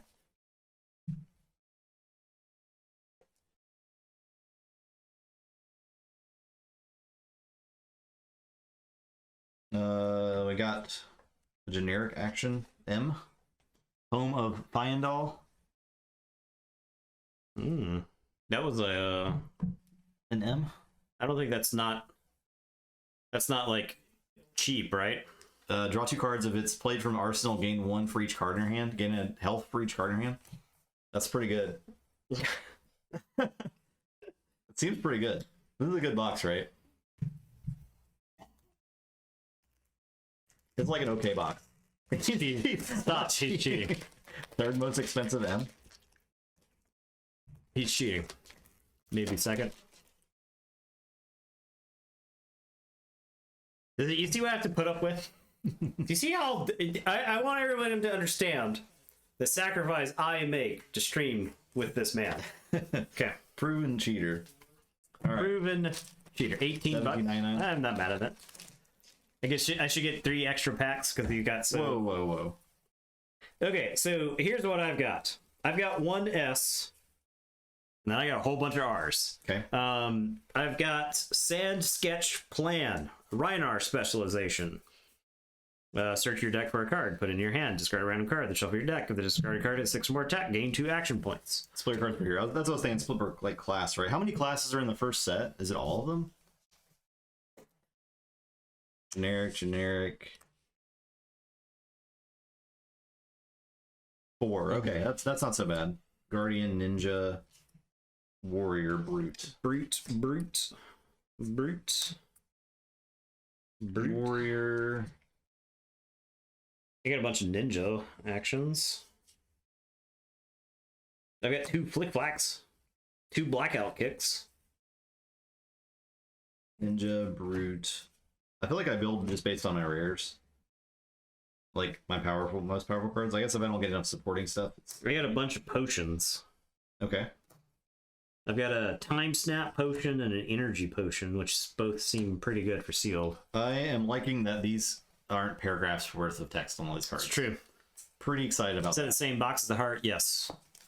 Yeah, this is our first box. Yeah. We're not making this up.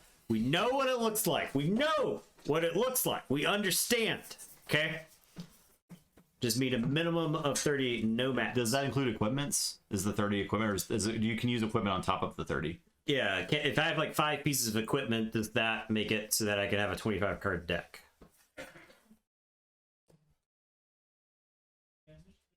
Equip on top of 30. Okay. Equip on top of 30. Okay. I did read in the sealed rules you can like change your deck based on their opponent's hero. You can actually like change your 30 cards. Okay. Yeah. You just can't change your hero. And I thought that was actually really interesting. Because it's only one game, so you're sort of like pre-sideboarding.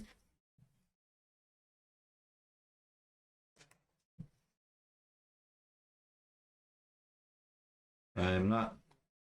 I think we just gotta like throw cards together and then go because we can't read all these cards. We have. Oh yeah. I don't. We just like we'll pick a class and then kind of like toss them together. Yeah, I'm looking like a ninja over here. Looking like a ninja. Looking like a ninja. Harmonized Kodachi. Generic. There. We got any ninjas? We got any ninjas in chat? I think we had the Kodachi somewhere over here. We might have to open more packs just to get more tokens. There was a whole pile of Kodachis. I got all kinds of Kodachis. Did you got a hero though? No, I don't see the hero. No, I got Katsu right here. Here we go. We got the hero. Can you? I guess you can't use generic equipment. Like you have to get the equipment right to be able to use it. Yeah, well, the weapons are not right because the weapons are tokens. Yeah. But like iron, rock, plate, stuff like this, you would have to open. Okay. Equipment you can. Ninja's on the back of the Guardian. Did you find one? Yes. Okay. Katsu and 2 harmonized. Is there only one of each like class hero? Like, is there only 4 total heroes in the first set? Generic attack. Generic items. Ninja specific. Yes, there were only 4 heroes in this set. I guess I don't think Ira counts, right? Ira was the welcome decks, so Katsu, Reiner, Dorothea, Bravo. Cool. Ninja brutes. I'll sort rarity later. Generic equipment, generic. Okay. Generic. Guardian. Brutes. Guardian. Ira's only good for Ninja. Blitz. Ira's only good for Blitz. Yeah, okay, that's what I thought. Warrior. I don't know how we're gonna work up to classic constructed. We'll try. Brute attack. Savage Feast. Oh, we got. I mean, I think the current plan, the current roadmap is to play a bunch of sealed. I think Until we get a better feel for the game. and we'll like slowly accumulate a card pool just playing sealed against each other, and like get the reps in with the game and whatnot, and then we'll start. So only play Blitz and sealed for a month before you ever try classic constructed. Makes it easier. Okay. Yeah. Who's the warrior? Is it Dorothea? Once you find your hero you want to play, then buy signals. Gotcha. I mean, ideally for the stream, we'll just end up with, we wouldn't need necessarily 2 copies of every piece of equipment, right? Because I don't think every deck is going to use every single piece of equipment. I know there's like a lot of equipment that is really good and a lot of decks, so Blitz is easier on your brain. Yeah, I kind of like the idea of Blitz just because I like smaller decks in general. Do I play Dorothea or do I play the Brute? I have a lot more cards for the Brute. Let's see. Guardians, generic. Yeah, we'll have to experience it just to try. I mean, I honestly, classic constructed kind of sounds like just no mirror matches. Try different armor against each other. Yeah, okay.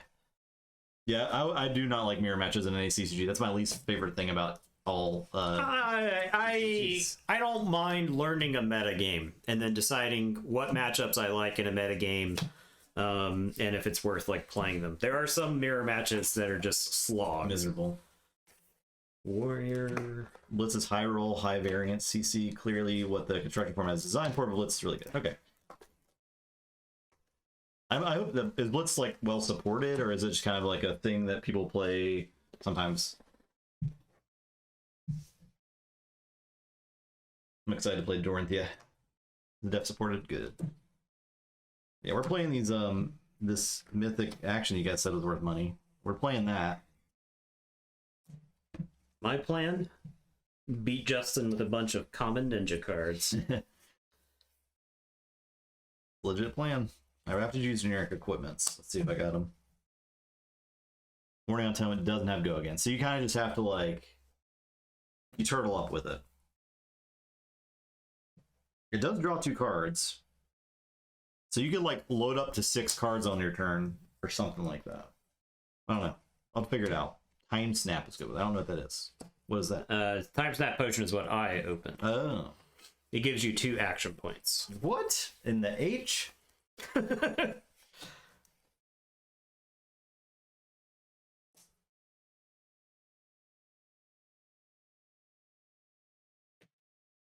I got no headpiece. I got no hats. I'm gonna. That's my plan. Punch you in your exposed skull. Do I not play Warrior then? Nah, I play Warrior. Do I have a hat somewhere? Ooh, I have a Guardian hat. These Warrior cards are going over there. And these Guardian cards are going over there. Game is won by route. All right, I'll play Warrior then. Game is won by. You've convinced me. Route a Warrior card. Yeah. It says they said it ends friendships, so okay. But our friendships end many times. Yeah, I wouldn't worry about that. Yeah. Card games. Wouldn't worry about the friendship. I got no hat. Just have to deal with it. I got so much. I got so much to wear. I don't know what to wear. I got 2 Snapdragon Scalers. Okay. That does seem good. The cross strap seems good. That also seems good. Okay. Trying to get those W's. I'll make 30 cards. Is it at least 30 cards or at most 30 cards? I'm assuming it's at least. I'm just dumping all these in the deck. 1, 2, 3, 4, 5, 6, 7, 8, 9, 10, 11, 12, 13, 14, 15, 16. Is it like in most other card games where you generally play least? Or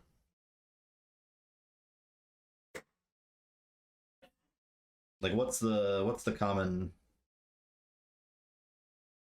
play here? At least 30. Okay.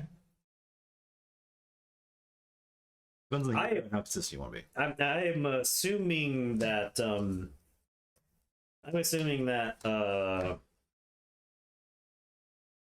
Seal games could very much go to exhaustion, right? Where you both just wail on each other so much that you're out of just a handful of cards. So plenty of games with 40 plus. Okay. Hold fatigue is real. So I'm off to play a few more. Yeah, that's what I thought. I was going to say, when I was playing on Felt and I was learning with the Ira deck, both the Ira decks were just punching on each other, and then they were completely gassed, and it was the one person was just attack you with the sword, attack you with the sword, attack you with the sword, right? So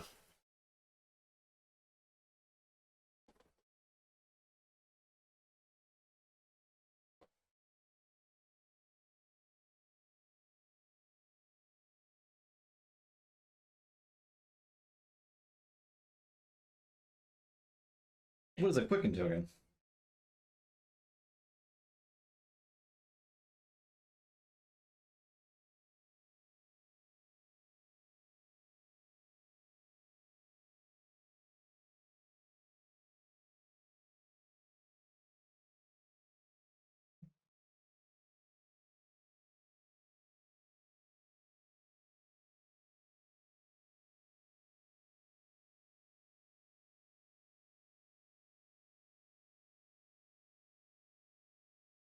The heck?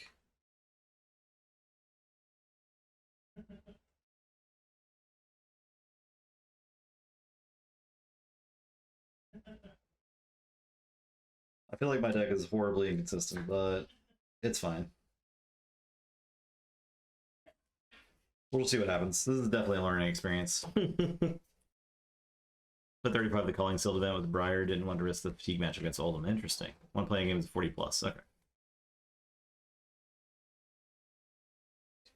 I think I'm going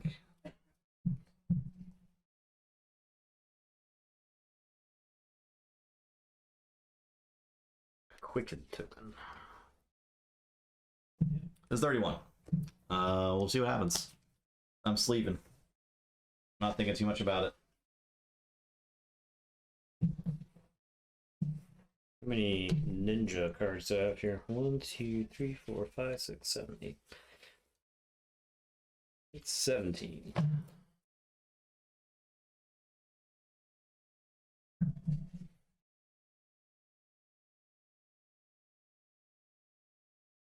I'll read these cards as I sleeve them, see if I made any terrible choices. Oh.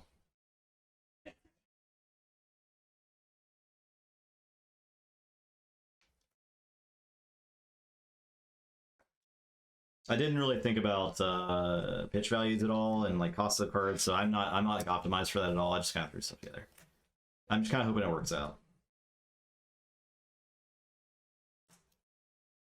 But my head is spinning with the possibilities of ninja. I'm just really excited to play more generic heroes than those split decks. To be honest. I would probably not recommend those for a learning experience. After playing, I think it's difficult. I think it's difficult to say if you have never played a CCG before, play these decks, right? Absolutely not. So right. You just like dump one giant attack. You're hitting them with a tree, right? Like sounds pretty fun. They're good if half the table knows the game. That makes sense, yeah.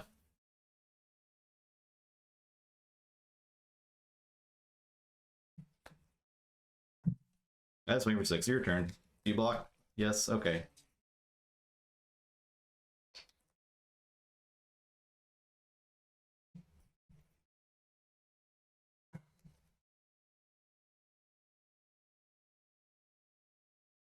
I don't.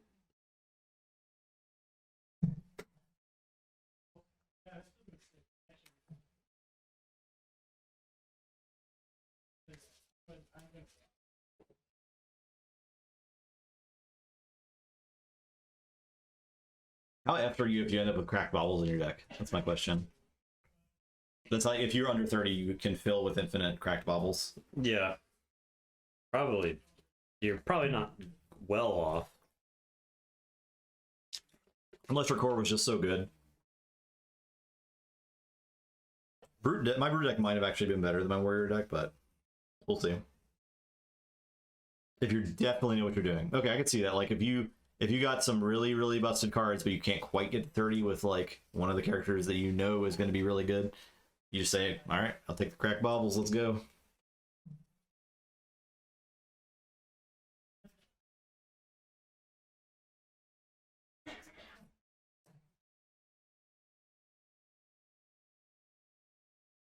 Man, getting into a card game when you haven't read any of the cards is really interesting. Everything you read is a surprise. All right, how many? 1, 2, 3, 4, 5, 6, 7, 8, 9, 10, 11, 12, 13. 13 plus 17. Is that just 30? The perfect 30. Is it fated to be? 1, 2, 3, 4.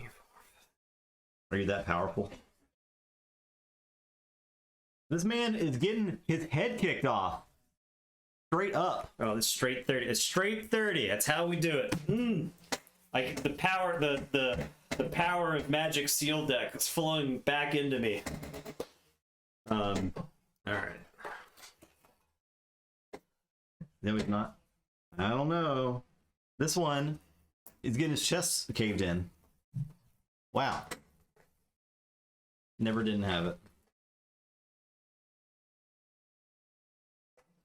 I mean, like, this card seems pretty good. Cost 0, it's 3 attack, it says go again. I like that. We like that. This costs 1, says go again. Ninjas seem pretty good. I'm gonna. It seems pretty good. How attached are you to various body parts? Because I'm kicking. Please I'm kicking you in them. Please don't. I'm kicking you in them. Let's just that just goes in the center. That's a token, essentially. Okay. All right, there's a bunch of our WTR tokens. Oh man, these gotta say these Dragon Shield matte duels. They're pretty nice. pretty good.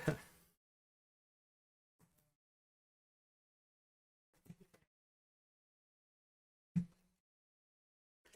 right, that wasn't too painful building decks. Oh, no, how fast was that? Was that like 20 minutes or That so? was not 20 minutes. That was less than that. It was less than 20 minutes. Yeah, wow. I thought I want to say like 15 to 10, 15. And back in the day, you had 20 minutes to make a magic seal deck. And I was done in 10 every time. Yeah.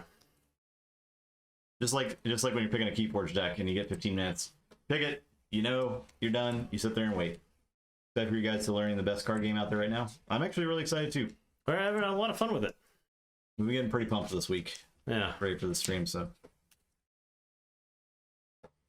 I understand now. It was the momentum built.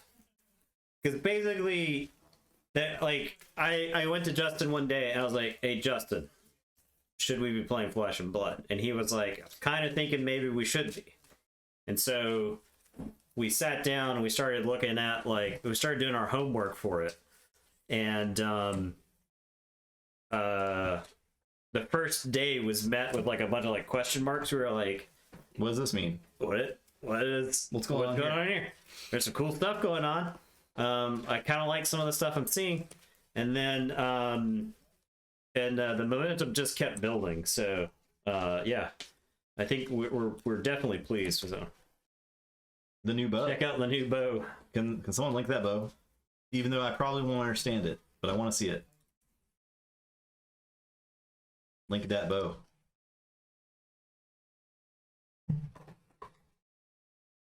Playing for 2 years and still learning stuff each game. All right. I think there's a lot to take in, and I think the skill gap or the skill. I imagine getting completely trashed by someone who's good at this. Yeah, somebody who knows what they're doing, and you're just like, wow, I got embarrassed. Utterly trashed. Only got it on Discord. The subreddit. There we go. Okay. This bow. What you got in that bow?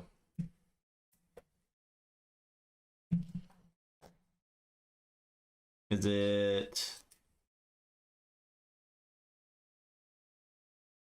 Dreadbore? No, what is it called? Is today Wednesday? Winds of Eternity? No, this is a YouTube video.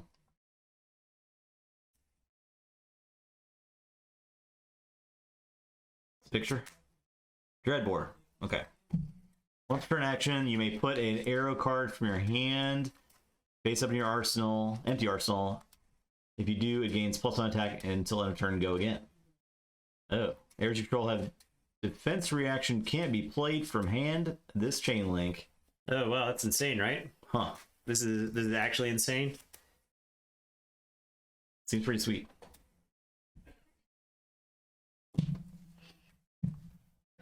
We're gonna have to make a Flesh and Blood channel in Discord, huh? Yeah. The bow rangers needed. Sweet. We'd love to see it. Ranger support. I'm a Ranger main now, so I've never played a Ranger. 7, 6. There first. That's green shit. Okay. So I am first.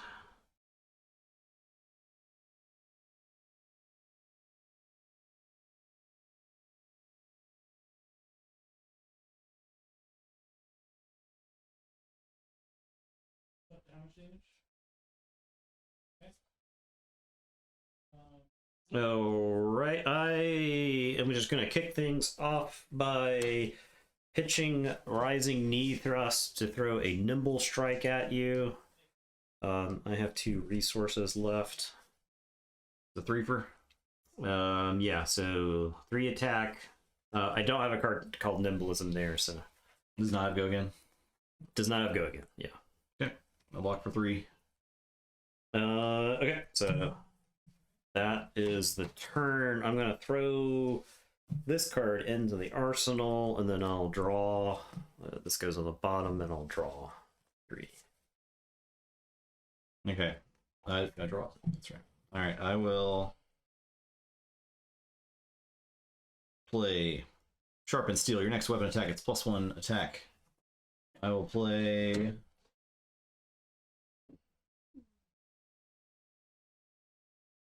I'll discard Razor Reflex to attack with Dawnblade. Dawnblade's coming at you for 4.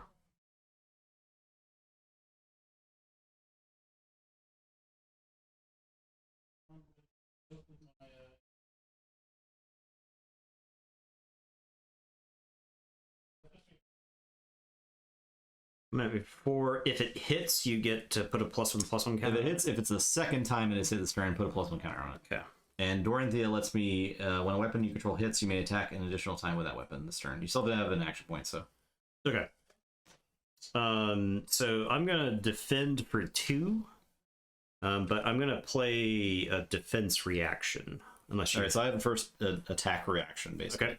Okay. I will play Route for 1, which is target weapon attack. It's +3 attack, and then if the defending hero is defended with a card from their hand, you may return target non-equipment defending card to its owner's hand. So that goes back to your hand. Okay.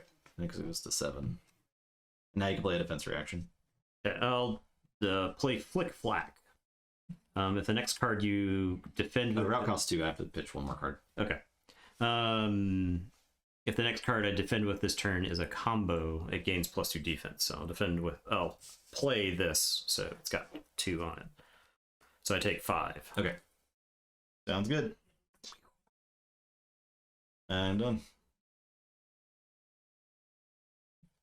All right, that goes there.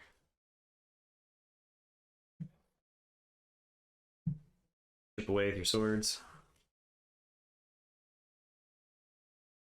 Okay. Well, there is a card with 0 in your pitch zone. Harmonized Kodachi has go again. No, I played route, y'all. It happened.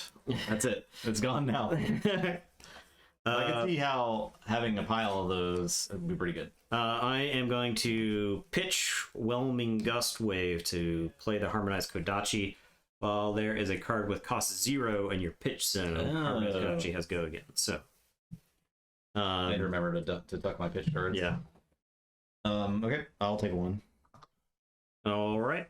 I'll use the other Kodachi. Same thing. Same thing. I'll take 1. I will play. I have to hit with an attack action. Okay. I am going to play Nimblism. The next attack action card with cost 1 or less you play this turn gains +3. Go again, and so I am going to play Whelming Gust Wave. So this is coming at you for 5. If Surging Strike was the last attack, it is not, so. Yeah, coming at you for 5. Nathan's got it. Thank you. I'll take 5. Okay. We start defending, we're at 1. No, no earlier. That goes there. I will draw 4. Actually, against Ninja, it's probably a good idea to defend all those big attacks and just take the little damage. But we'll learn these lessons as we go. Okay. I will...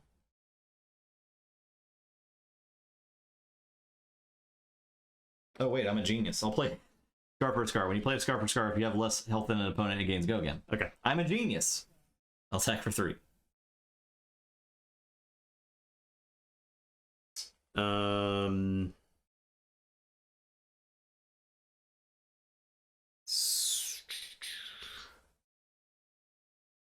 I will defend for 3 with Whelming Gust Wave. I'm very whelmed. Whelmed. I'm whelmed. Whelmed Belinda. Okay. You spend for 3. Okay. That's dead.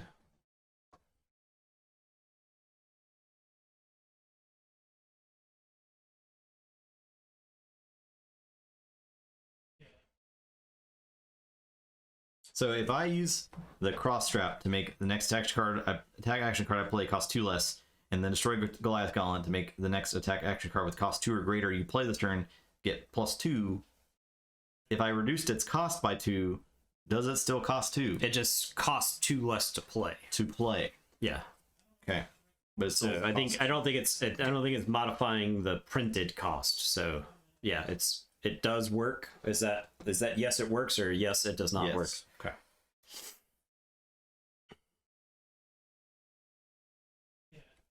So I will. Correct, it works. Okay. I don't know if I want to like blow that right now. That might be a good idea. We'll see. I'll try it. So I'll destroy the cross strap. Okay. So I'd say the thing about the equipment, plus 2 damage. from what I gather, the equipment is there to enable the powerful stuff. Yeah. Right. So I will play Demolition Crew. As an initial cost to play Demolition Crew, reveal a card in your hand with cost 2 or greater. I will reveal Overpower to you, and it gets it has Dominate, and it's 5 attacks, so it's gonna be 7 attacks. So I can only defend with 1 card from hand. Okay, I'm actually going to defend with nothing from my hand. But Defense reaction. I got some defense reactions. I'm going to play Sink Below. This is a generic defense reaction for 4, and I may put a card from my hand on the bottom of my deck. So I'm going to put a card from my hand on the bottom of the deck, and if I do, I draw a card. I could defend with like this Iron Rot Helm, right? And then I am going to I don't have to defend with that. One thing that I keep tripping up on is the different values on different cards. Because I have like 2 copies of cards with the different values. Yeah. I'm also going to defend with the Flick Flack here, which is a ninja defense reaction of 3. So I'm defending for 7. All right. And that works. That gets around Dominate, right? Because it's one was from Arsenal, right, and one was, and these were defense reactions, not defending from hand. I think still, if it's a reaction, you can still only play 1 from hand, I believe. Okay. It's just a card from hand. It didn't say like a defense card. Okay. All right. And I could, if I wanted to, I could have defended with the Iron Rot Helm, because that's an equipment card. It's from play. It's not from hand. There. Okay. All right. Good. Okay. There you go. I'm defending. All right. That's it. Okay. I got no more actions. Those go there. I'll put a card in my arsenal. I am going to. Is it worth?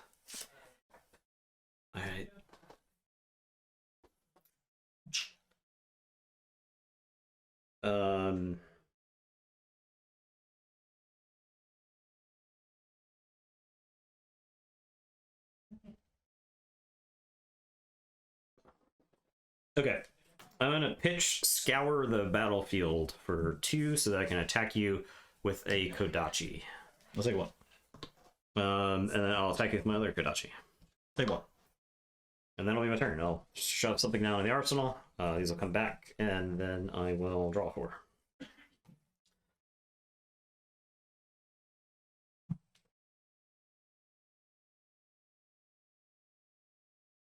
Okay. New bone combination with no defense reactions. Sweet. Oh yeah, I can see that. So you just like force damage through then, right?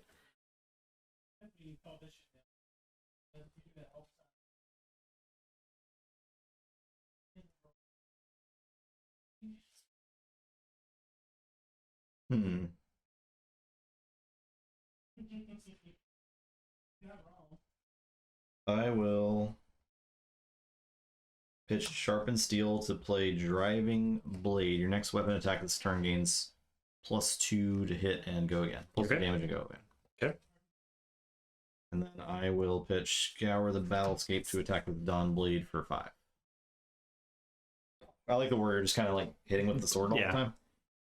Whereas the ninja is like, it's like dancing about, deflecting sword attacks, and then trying to set up a big thing.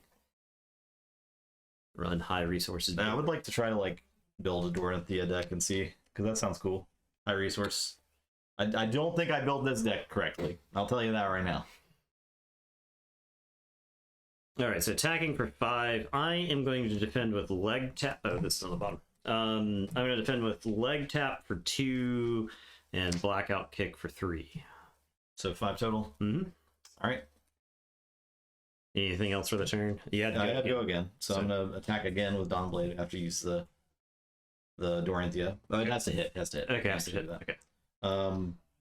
So I am done.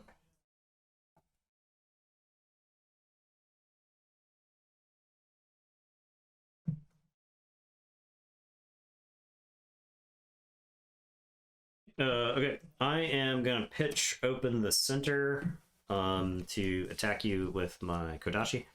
But And then I'm gonna pitch blackout kick that's awesome, Zeramus. to this actually doesn't gain go again. Because you don't have 0 cost. Yeah, so I'll pitch the blackout kick for it. Yeah, I don't have a 0 cost. Okay, that's that. Let's go back. This goes under. I will draw 3.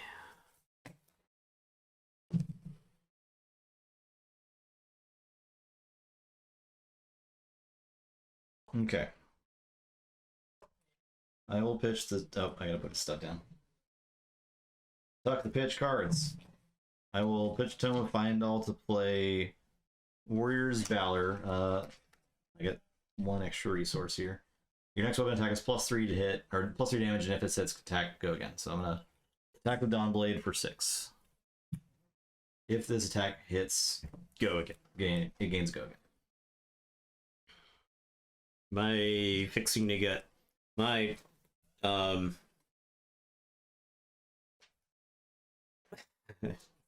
we appreciate you hanging out, Zeramus. I don't know if you're taking off yet, but yeah.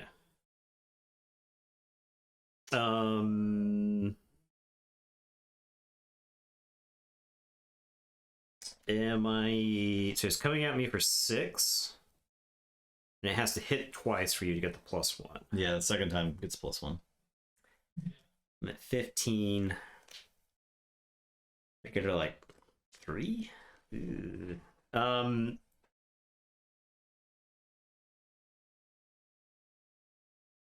No defense. No defense. No defense. I will play.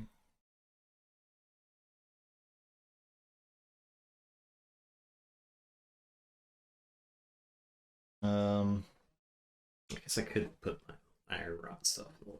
Nah, sorry. All right, so you'll say 6. Okay.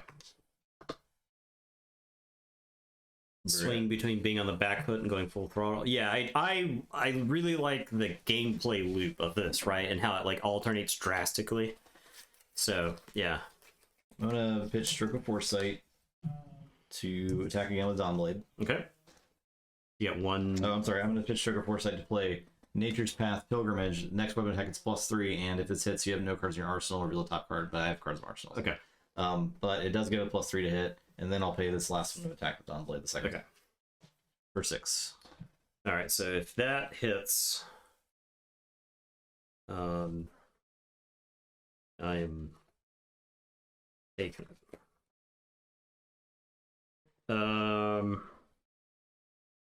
Yeah, I like that too, Zeramus. It's a nice flow.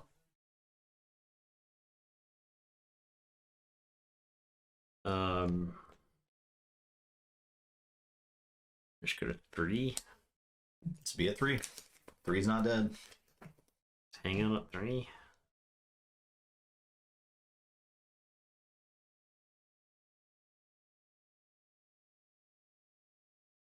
I'll take it. This is the playmat. It's 2 playmats. Take the 3. I mean, I'll take the 6. I'll go down to 3. All right. Oh yeah, I'll throw this in the way. I'll throw these in the way. Ha! 2 of them. So you're taking 4. Yeah. Okay. Yeah. Yeah, they were really nice playmats. I am so glad these came in time for stream. All right, so I do get a +1 power code token. Mm-hmm. Boom. And that's my turn. Okay.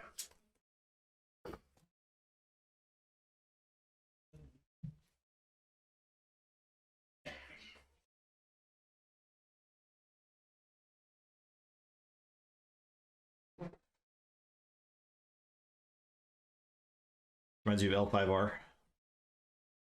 Okay, I am going to head jab you. Head jab. I'll defend for 2. Okay. I am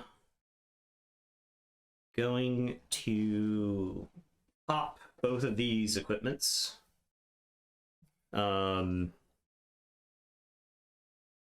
Yeah, I'll pop these equipments. So the next thing that I play with 2 or greater costs 2 less and has +2. Okay. You're copying me? You saw my strategy? And then I'm going to open the center. Head jab was the last attack. This combat chain, open the center, gains +1 attack, go again, and dominate. So this is coming at you for 6. To go swipe at your head. Now I'm going to open the center. Yeah! All right. What did the Snapdragon Scalers do again? It gives an attack go again, I believe, right, Justin? Attack with cost 1. Attack action card with cost 1 gets go again. Yeah. Does it have to have exactly cost 1? 1 With or cost less? 1 or less, yeah. Yeah. All right, 6 is coming at you. And dominates. You can only defend with 1 card.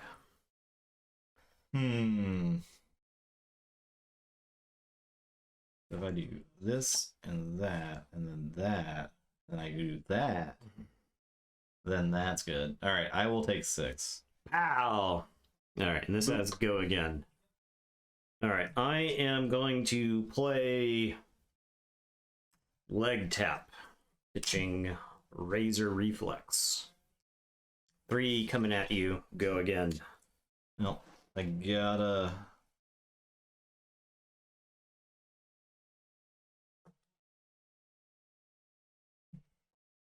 Gotta defend, I think. Makatsu has been like blank this game. I'll defend for 3. Yeah, I felt that quite a bit. All right, here we come. Surging strike. Was that 5? 5.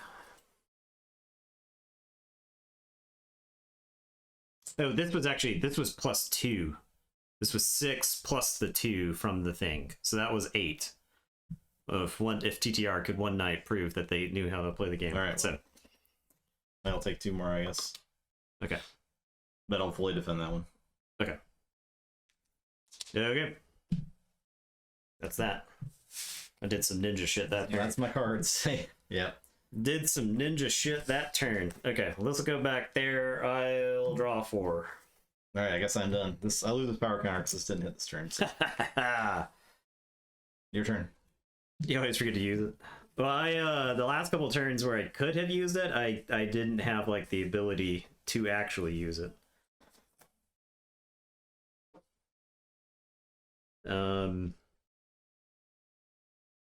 Ow! I should have. Okay. Yeah. I got you where I want you. I'm gonna pitch. I'm gonna attack you with the harmonized Kodachi. This potion of strength is 0. Okay. So this has go again. So.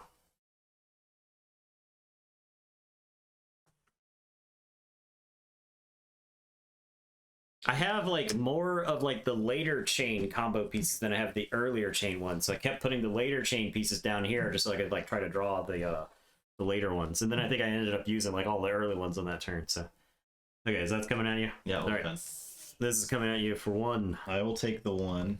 Ooh.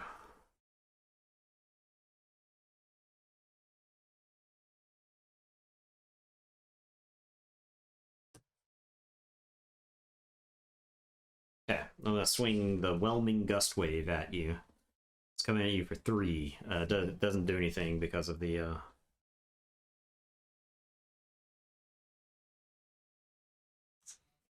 I'll defend for 3. All right, that's 2. I'll defend for 3. Okay. Okay, I think that's it.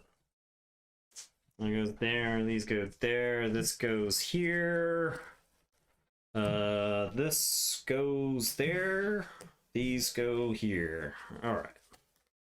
I guess technically it's Arsenal, then pitch under, then draw, but yeah. Yeah, I think so. All right. I will pitch the Demolition Crew to attack with Dawnblade for 3.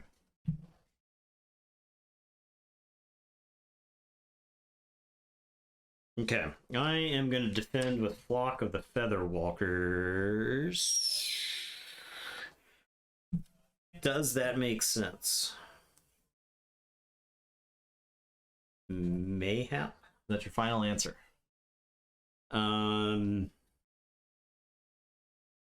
Yes.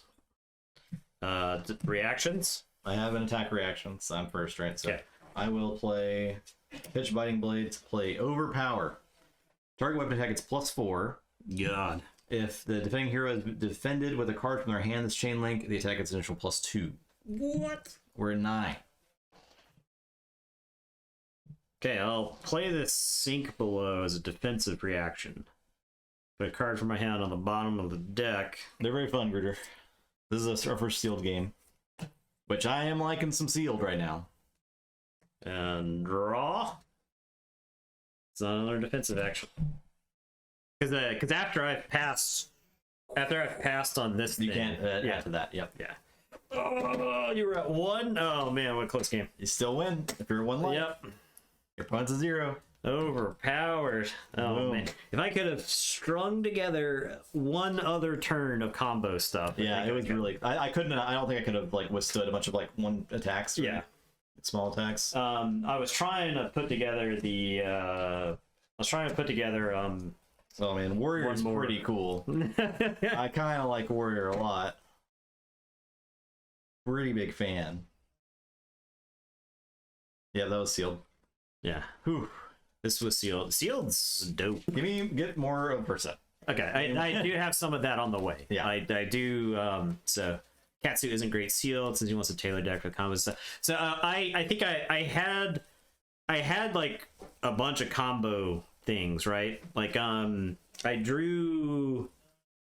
had 2 blackout kicks. I had a rising knee. I think I needed 1 more rising knee thrust, so it would have been good. Because did I have leg tap? Yeah, I had 2 leg taps. I just drew stuff in like the weird order, right? So enjoy your fave when you show the new element. So I really I played the Blitz decks for those, and I thought they were cool because you're like having to like combo pieces together, right? You're like trying to hold specific cards for the right time so that you can fuse your cards. So yeah. Just 6, I think. Just 6 the first. I'll save those. I want to deal with that for sure. Yeah. These were opened. Okay, we opened these earlier. Yeah. And I think that'll do it for our first Flesh and Blood stream. Yeah. I think we'll wrap up there. Since I think we need to play a lot of Sealed with this. I 100% agree. And then we move to Arcane. I think we probably just play Sealed through the ages. Yeah. That kind of makes sense to me. I'm down with that. So Totally down with that. Yeah. Like it. Somebody asked about the thoughts earlier, the P-Rods right there too. So the game flow is not easy to pick up just looking at cards, right? You kind of have to like play the game to get that sense of the back and forth where you're like trying to put your opponent off balance, right? Because I was like just shy of like tipping Justin over there. Yeah. Or if like one of my attacks had been a different value, right? Because the value on the cards are like +1 here, +1 there, right? So this card? oh yeah. Is that a good card? Is that a good card? It's clear. Is that we're new to the game? We don't know. Yeah. We probably will make this our Wednesdays for the foreseeable future, for sure. Yeah. We plan on working this into the rotation. It's not a good card in playability. I did see where like this card doesn't really show up in that many deck lists, but it is rare, right? So it's just expensive. So should we just sell it and buy more stuff? Like what should we do? I kind of hoard it. Yeah, I kind of like hoarding it just in case we end up playing it. So there's only 1 table card per set. Yeah. Yeah. It's like locations in some of the other sets. So. I see. Yeah. That's pretty cool. No, I had a lot of fun. Sealed's dope. I had so more, yeah, that was way more fun than the Blitz decks. Well, it's because I think this first set is like, here is how the game works. But I think Monarch Blitz decks would also be fun. So yeah. So sell for more product. That's just me. We can get product. Nathan just has to sell some magic. Yeah. I wouldn't. I I have a pool of resources already devoted to gaming that I don't mind transferring to other games. So, especially since this game seems to have things that have a secondary value. So, liquidate some cards. Yeah. Yeah, and since the set just came out of print, the value only goes up from here. Yeah, so $300. Like there was a point in time where I played Magic where $300 for a card would have been something that I would have balked at, right? I would have just said, "That's too expensive. I don't need it, right? I don't need this power." When I first started playing the game, Black Lotus was like $500 or something like that, and I was like, "That's absurd. That's right? out of my price range." Yeah. But I have had Magic cards. And I haven't played in years, but I've got Magic cards whose value has skyrocketed over the years. And so I don't mind taking some legacy cards and turning around and trading that for just an absolute stack of Flesh and Blood, right? Like I'll take a single dual land, trade that in for multiple sealed boxes of Flesh and Blood. That's not a problem, so. All right. There you go. Yeah. So something I didn't understand fundamentally is how much they kept the later printings of sets in play, right? I didn't realize it wasn't until recently that they stopped printing the first set, right? So if it was just like one run of the set and done, so it would have like sucked, right? Because Justin and I trying to get into the game now, it's like, how do we get into the game? Yeah. We look at the box is like retail, right? And we're like, oh, okay, we'll just buy that. It feels like we may have gotten into the best time possible. Yeah. Like just at the tail end of the... Every time a Magic card's traded for Flesh and Blood, Hasbro reaps. Some of the first edition printings have colors that are slightly off. The red looks pink. They're losing some players with their inconsistency in print runs. So is it like difficult to get product in the States? Because I know it comes out of New Zealand, right? Yeah, well, I think you can get pretty much anything in the States, but you can't get it all from the same place, is what it seems like. The one of the major issues, losing investors, not so much players. Yeah, that I don't think you care if the investors get mad because, real life, if I run into people who are doing something specifically for money, that is not someone that I am going to treat as if they were my friend, because because they won't treat you like they're losing the whales, not players. Yeah, exactly. Things have value to them beyond just the dollar. What's right? putting whales off? I don't understand that. Because they can't buy infinite stacks of first edition. That's better for whales because their value goes up. Stuff. Yeah, the things that they have stay expensive, right? Yeah. I'm not mad at like whales getting mad. At one point, I would have considered myself a whale in Magic, but at the same time, I wasn't mad at people having cards, right? So, the unlimited prints of a set stopped being unlimited. First edition is kind of overprinted, not gonna lie. Oh, well, I'm not mad. Well, if there's more people in the game, then first edition's print runs are gonna increase to meet the demand, right? Now you have a set that is playable but out of print. Well, but like the secondary market for Welcome to Wrath is absolutely flooded, except for the most expensive cards, right? First edition was overprinted for Tales of Aria for sure, but not the previous sets. I mean, I don't think it's. I'm still not hearing problems. Yeah, I'd rather overprint than underprint. Yeah, we've had plenty of underprinted stuff that's like impossible to get product for, and then you lose players because they can't play the game, which is why I have Destiny. Just underestimate their player base. I think it's hard to I think estimating anything in the era of COVID is not easy, right? Yeah. And it seems like there's been a surge at through the last couple of weeks, right? Like we may be riding that wave of new players coming into the game. So tricky balance. I mean, they're new, right? Like the I don't know how long.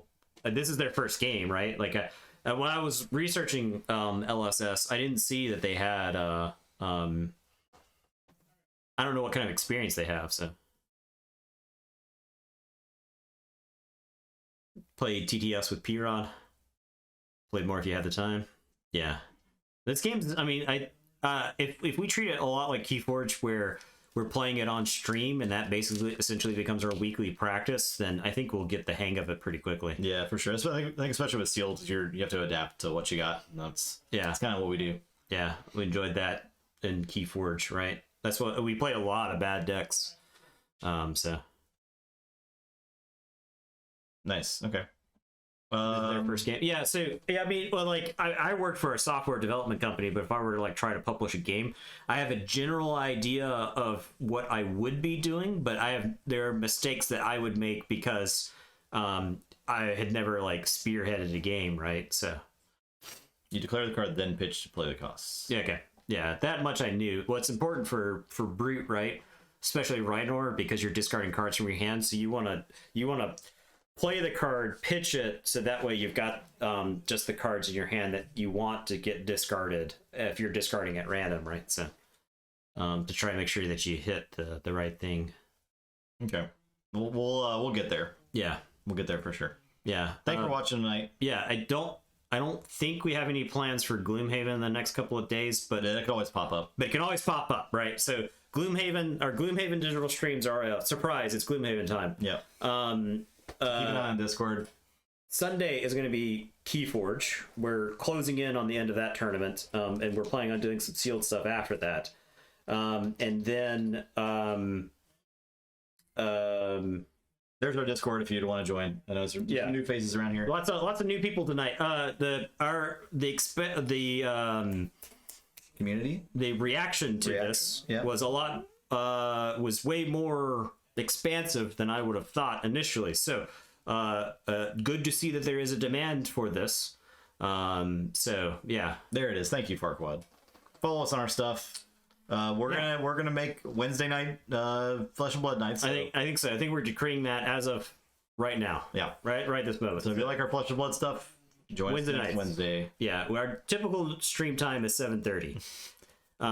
Sunday we do Keyforge, and then we've been doing Gloomhaven Digital on Mondays. Yeah, and occasionally randomly during the day. Yeah, a lot of the stuff that we've been streaming recently has been pretty exciting. So we've kind of bucked our regular times, but so Fab Day, Wednesday Fab Day, very exciting. Yeah, there you go. Cool. Yeah, thanks again for everybody watching, everyone coming in. It's good to see people that we haven't seen for a while. It's good to see a lot of new faces. So very exciting stuff. We hope you all have a good rest of the week, and we will see you at least on Sunday, but maybe before then for Gloomhaven. But everyone, yeah, goodbye. See you around.